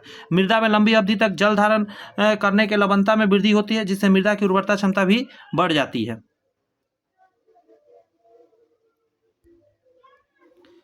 अगला है प्रोसोपिस जूलीफ्लोरा नामक पादप प्राय क्यों समाचारों में मतलब उल्लेखित होते रहता है। ये जो पादप है यानी फिर से पढ़ते हैं, प्रोसोपिस जूलीफ्लोरा नामक पादप। तो इसका आंसर देंगे हम कि जिस क्षेत्र में यह उगता है वहाँ की विविधता को कम करने लग जाता है, इसीलिए जहाँ भी उगेगा वहाँ की विविधता को ही कम कर देगा। यहाँ देखिए ये जो पौधा है जिसका नाम है आपका प्रोसोपिस जूलीफ्लोरा पादप, ऐसे प्राय सिमाई करूबेलम के नाम से भी जाना जाता है। कहा जाता है वर्ष 1877 में जमैका से यह पौधा लाया गया था, जो दक्षिण भारत में बोया गया था। वर्तमान में शोध के अनुसार यह पौधा जिस क्षेत्र में उगता है यह लगाया जाता है तो वहाँ के पर्यावरण, जैव विविधता और स्वदेशी पौधे के विकास को कम करने लग जाता है। ऐसा है, बताइए जरा, जो ला के बोया दूसरे को हानि पहुंचा रहा है। निम्नलिखित पर विचार करिए और कह रहा है पादप रोग फैलाते हैं। पादप रोग कौन फैलाते हैं? सारे फैलाते हैं। एक में होता है उसको ले जाके पक्षी दूसरे में लगा देता है, इसमें से फल खाया उसमें खाया वहां फैला देगा। वर्षा भी यहाँ से वहां सब फैलाते हैं। अब इसको यहाँ डिटेल समझ सकते हैं, दिया नहीं है बट आप जानिए कि इन चीजों से एक जगह से दूसरी जगह फैल सकते हैं। हाइड्रोपोनिक्स क्या है बताया है, कुछ देर पहले ही हुआ है। तो एक ऐसी प्रक्रिया जिसमें खनिज पोषक तत्वों के विलयन के प्रयोग द्वारा जल में पौधे को उगाया जाता है। ये पौधे को उगाने की विधि है जिसमें भूमि में पौधे नहीं उगाए जाते, जबकि ये बालू और पानी में उगाए जाते हैं। मृदा विहीन पादप संवर्धन है हाइड्रोपोनिक्स। पानी का महत्वपूर्ण भूमिका है इसमें। निम्नलिखित में से कौन सा युग में सभी सुमेलित नहीं है? अमरबेल तना परजीवी है, जी हाँ, पौधों के तना पे रहता है। अगला कहता है चंदन जो है जड़ परजीवी है, ये भी सही है। आर्किड जो है अधिपादप एपीफाइट्स कहलाता है, एपीफाइट। अच्छा, घटपर्णी जलोद्भिद नहीं है, यही गड़बड़ लगा हुआ है, ये कीड़ों को खाता है। कह रहा है घटपर्णी नेपेंथिस कुल का कीट भक्षी पौधा है। ये पौधे मुख्यतः शाक यानी हर्ब होते हैं, ध्यान रखिएगा, और दलदली या अधिक नम स्थानों पर उगते हैं। जलोद्भिद से आस अंततः अथवा पूर्णतः जलमग्न से होता है। इस प्रकार के पादप जलीय पर्यावरण में रहने का विकसित होने के लिए अनुकूल होते हैं। चंदन आंशिक मूल परजीवी यानी पैरासाइट, रूट पैरासाइट है। तो ये चीज़ गड़बड़ है, समझ में आया? मतलब जलोद्भिद ये नहीं है, बस नमी वाला जगह पे शिफ्ट रहता है। जलोद्भिद का मतलब या तो जल में रह रहा हो या जल के बाहर रह रहा हो, लेकिन उसका राइजोट्स करके निकला रहता है एक जड़ जैसा मूलाभास, वो पानी में रहता है। आगे कहता है फलीदार पादपों की जड़ों में उपस्थित गांठों में पाए जाने वाले नत्रजन स्थिरीकरण, नत्रजन मतलब नाइट्रोजन स्थिरीकरण जीवाणु कौन सा है? राइजोबियम बोला जाता है उसको। वो सहजीवी बना के रहता है। फलीदार पादपों में जड़ में गांठ बना के रहने वाले जीवाणु राइजोबियम सहजीवी बना के रहते हैं। कहता है यह एक ऐसे जीवाणु नाइट्रोजन यौगिकरण द्वारा नाइट्रोजन को नाइट्रेट्स में बदलते हैं, नाइट्रोजन को नाइट्रेट्स में। और कहता है वह वहीं पर दूसरी ओर यह फलीदार पौधे इन्हें आवास और भोजन की उपलब्धता कराते हैं, राइजोबियम को रहने का जगह दे देता है। कॉर्क निम्नलिखित में से किस पेड़ से प्राप्त होता है? जो ढक्कन बनाए जाते हैं दारू के बोतल वगैरह में, फिल्म वगैरह में देखते होंगे कॉर्क, तो ये निकलता है। इसको नाम दिया गया, यहाँ पढ़ लीजिए जरा, क्वेकर्स।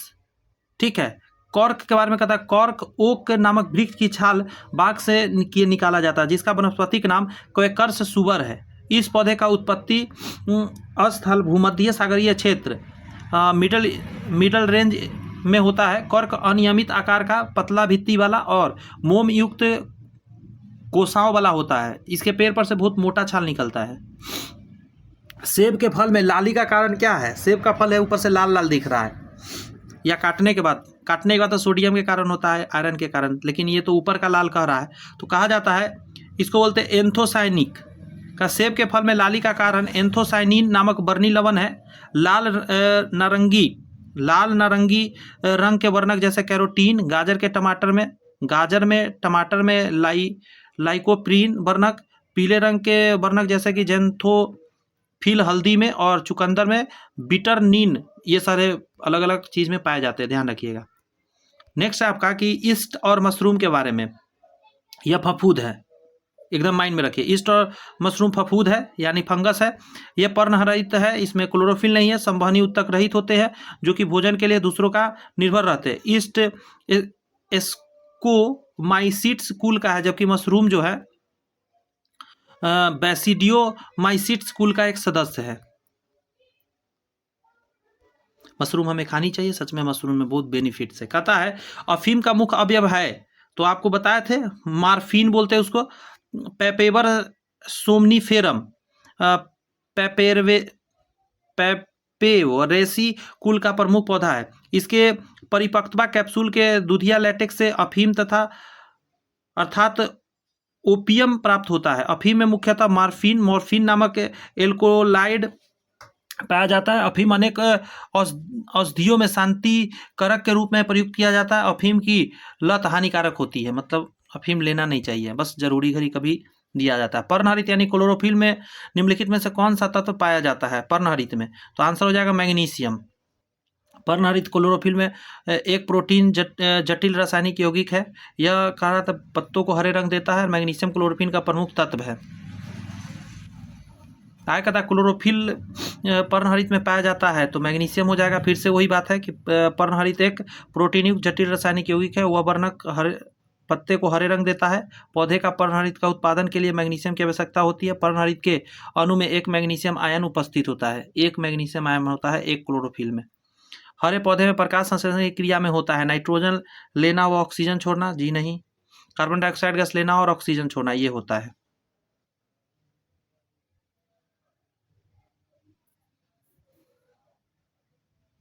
और हमारे आंसर साहब देखिए ए दे रहा है, कैसे आंसर हो सकता है ये?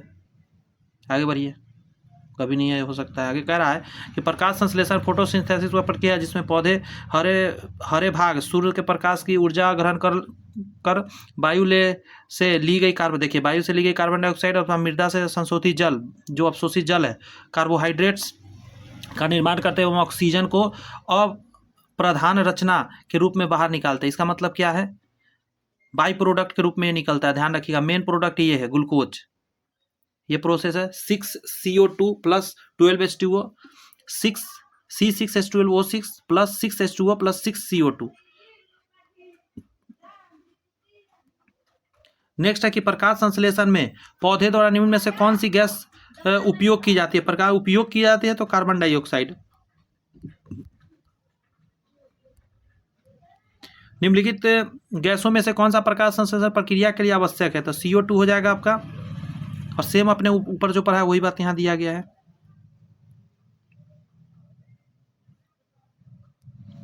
प्रकाश संश्लेषण की प्रक्रिया के लिए निम्नलिखित में से किसकी उपस्थिति आवश्यक नहीं है? जल का उपस्थिति है, सूर्य प्रकाश की है, कार्बन डाइऑक्साइड, ऑक्सीजन आंसर हो जाएगा। ऑक्सीजन की जरूरत नहीं पड़ती इसमें। नेक्स्ट है कि ऑक्सीजन जो प्रकाश संश्लेषण से उत्पन्न होती है वो जल के टूटने से आती है। ध्यान रखिएगा, पौधे में प्रकाश संश्लेषण की प्रक्रिया में निकली समस्त ऑक्सीजन जल से प्राप्त होती है। नेक्स्ट है आपका कि पृथ्वी पर अधिकांश ऑक्सीजन उत्पादित होती है तो धान के खेत से, शैवालों से, घास से, वृक्षों से। ये तो पता है हर एक चीज़ से होता है, लेकिन पृथ्वी पर अधिकांश जो ऑक्सीजन उत्पादित होता है ये कमाल का है, ये शैवालों से होता है, क्योंकि ज़्यादा मात्रा इसका है। क्यों? समझिए इसको।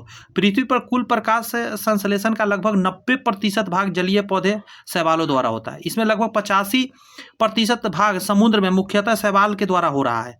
शेष 5% भाग नदी, तालाब आदि में होता है।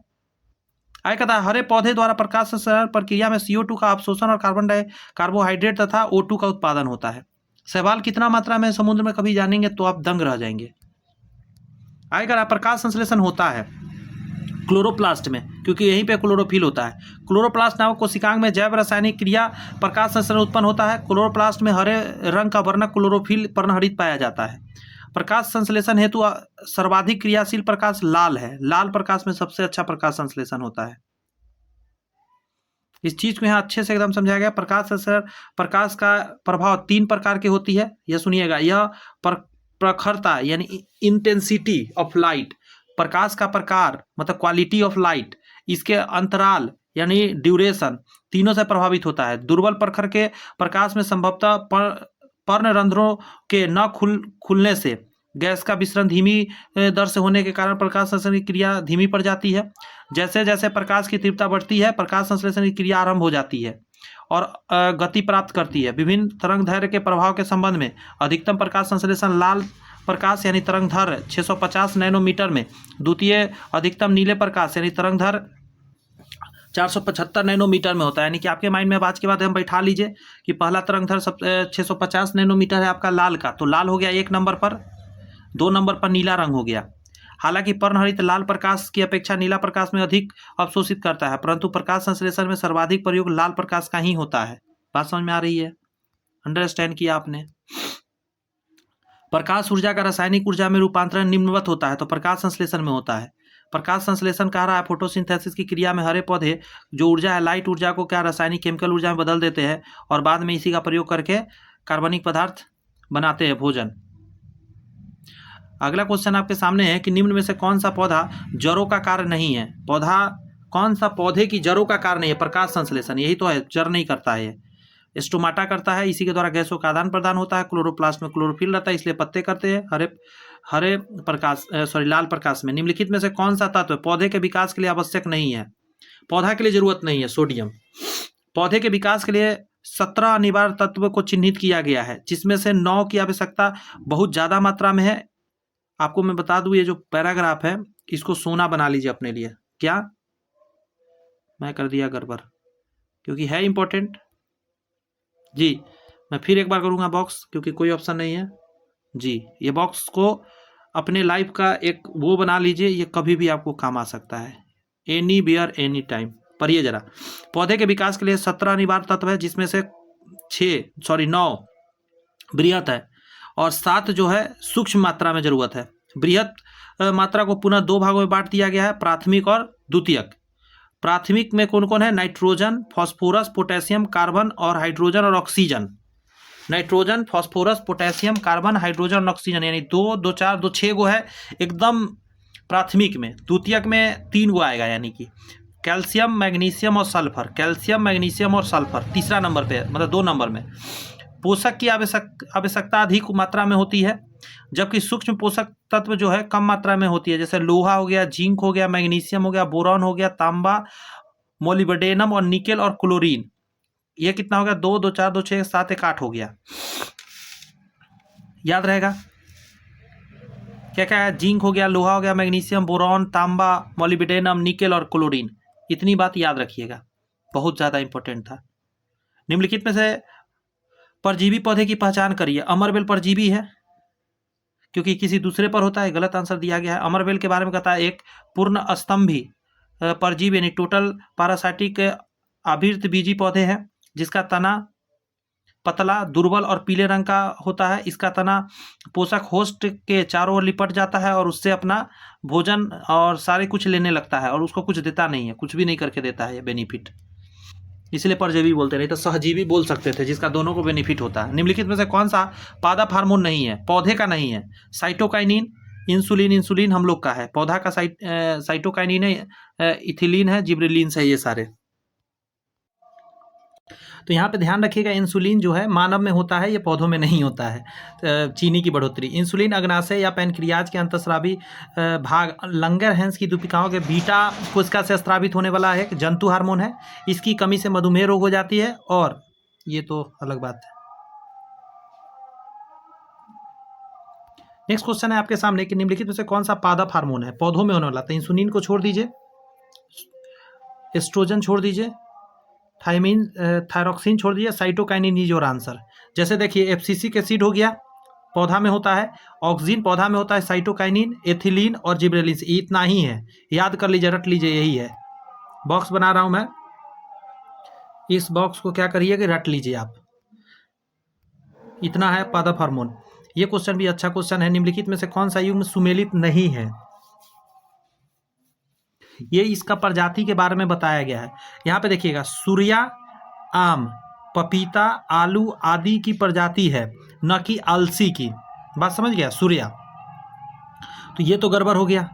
सरसों का है वरुणा, मटर का है सपना, मूंगफली का है कौशल, और सूर्य जो है आम, पपीता, आलू आदि की प्रजाति है, न कि अलसी की। और सब विकल्प सब सही है।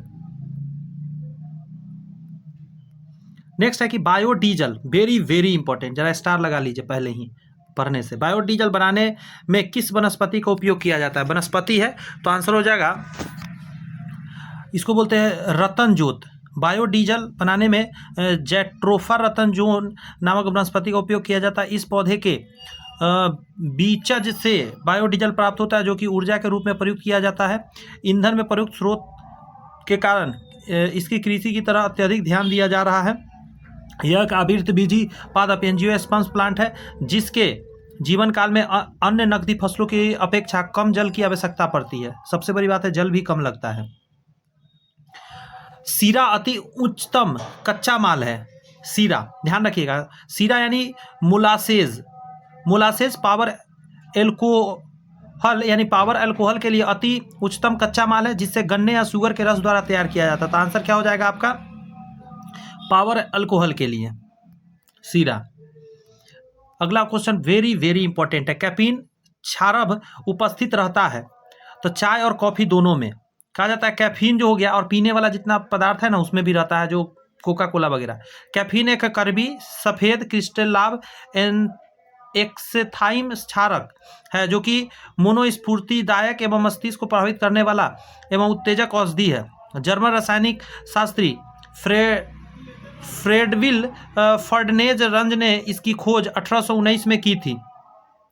कॉफी के बीजों को अतिरिक्त प्राकृतिक रूप से या 60 से अधिक पौधे के पत्तियों, फलों एवं फलियों के अलग अलग मात्रा में पाया जाता है। इसके प्रमुख स्रोत कॉफी फली यानी बीन्स और चाय की पत्ती है। 2 जगह से सबसे ज़्यादा ये कैफीन मिल जाता है।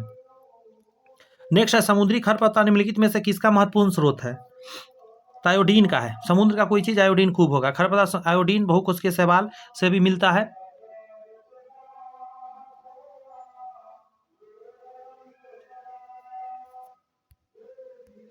आइए लगाने का कोशिश करते हैं। कुनैन छाल से निकाला जाता है, ये पता होना चाहिए।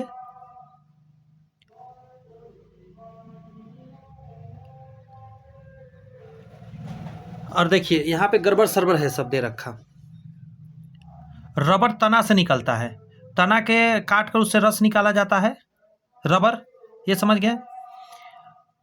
अफीम उसके फल से निकलता है और हींग जड़ से निकलता है। पौधा को काट दो और जड़ में से निकलते रहता है हींग। अंडरस्टैंड? यहां से देख लीजिए, मिला लीजिए जरा, सही हुआ कि गलत हुआ सब। अफीम मैंने बताया फल से चीरा लगा के निकलता है, हींग जड़ से निकलता है, रबर तना से निकलता है, कुनैन छाल से निकलता है। अफीम का उत्पादन पैवेवर सेमनीफेरम के अधपके फलों के दूध से, हींग फेरुला प्रजाति के पौधे के जड़ों से, जबकि रबर उसके पौधे के तनों से निकाले गए तरल पदार्थ से, और कुनैन सिनकोना के छाल से प्राप्त होता है। सिनकोना मलेरिया का बीमारी है। मलेरिया क्यूलेक्स मच्छर के काटने से होता है और परजीवी के कारण होता है, और उसको बोलते हैं हम लोग कृमि के कारण। मुख्य मच्छर विकर्षक पदार्थ जिससे प्राप्त होता है, तो इसको बोलते हैं हम लोग मुख्य मच्छर विकर्षक नीम से प्राप्त होता है। ठीक है, नीम में औषधीय गुण होते हैं। इसके बीज एवं पत्तियों से दवाएं तैयार की जाते हैं। तुलसी एवं हल्दी में प्रतिजैविक गुण पाए जाते हैं। नींबू में विटामिन सी का मुख्यतः होता है, इसमें प्रतिरोधक क्षमता बहुत ज़्यादा होती है। आगे है आपका कि निम्नलिखित में सुमेलित नहीं है। सुमेलित नहीं है वो पूछ रहा है। हरित बाल, यहाँ का हरित बाल रोग बाजरे में पाया जाता है। किसमें पाया जाता है? हरित बाल रोग जो है बाजरे में पाया जाता है। इसमें बाजरे की बालियों के स्थान पर टेढ़ी मेढ़ी हरी हरी पत्तियां सी बन जाती है, जिससे पूर्ण बाली झाड़ू के समान दिखाई देती है। ये पौधे बने रह जाते हैं। शेष विकल्प सही सुमेलित है।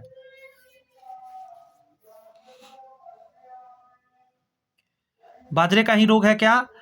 अर्गट रोग बाजरे का। मटर का बात करें तो बुकनी हो गया, पाउडरी मॉड्यूल्स बन जाते हैं, और मटर जो पाउडर हो जाता है अंदर में।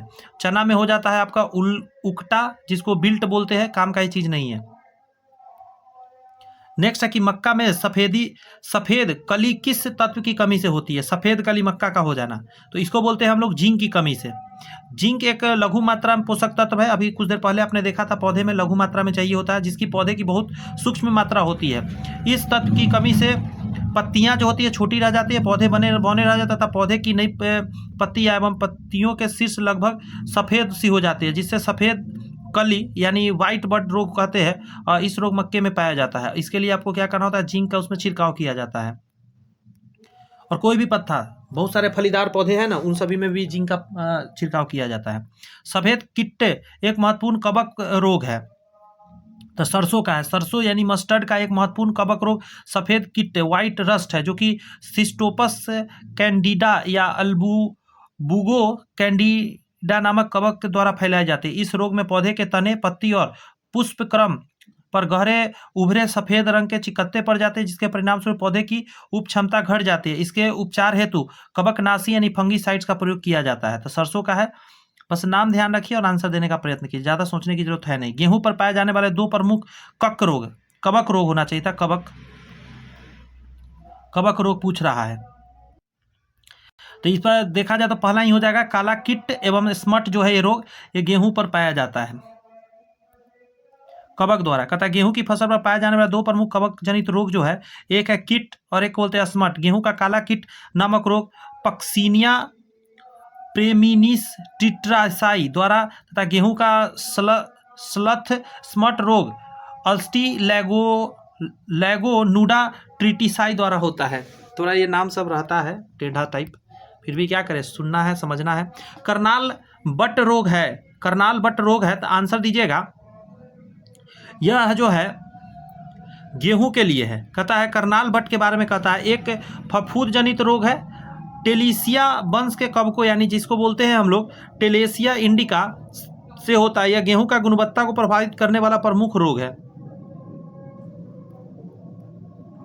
निम्नलिखित में से कौन सा कथन सही नहीं है, गलत है में पूछ रहा है। तो कहता है मिथ्या कंड, मिथ्या, एक सेकंड, मिथ्या कंड अथवा झूठ कंड, फॉल्स स्मर्ट धान की फसल का रोग है। ये चीज ध्यान रखिएगा। तो ये सी आंसर हो जाएगा।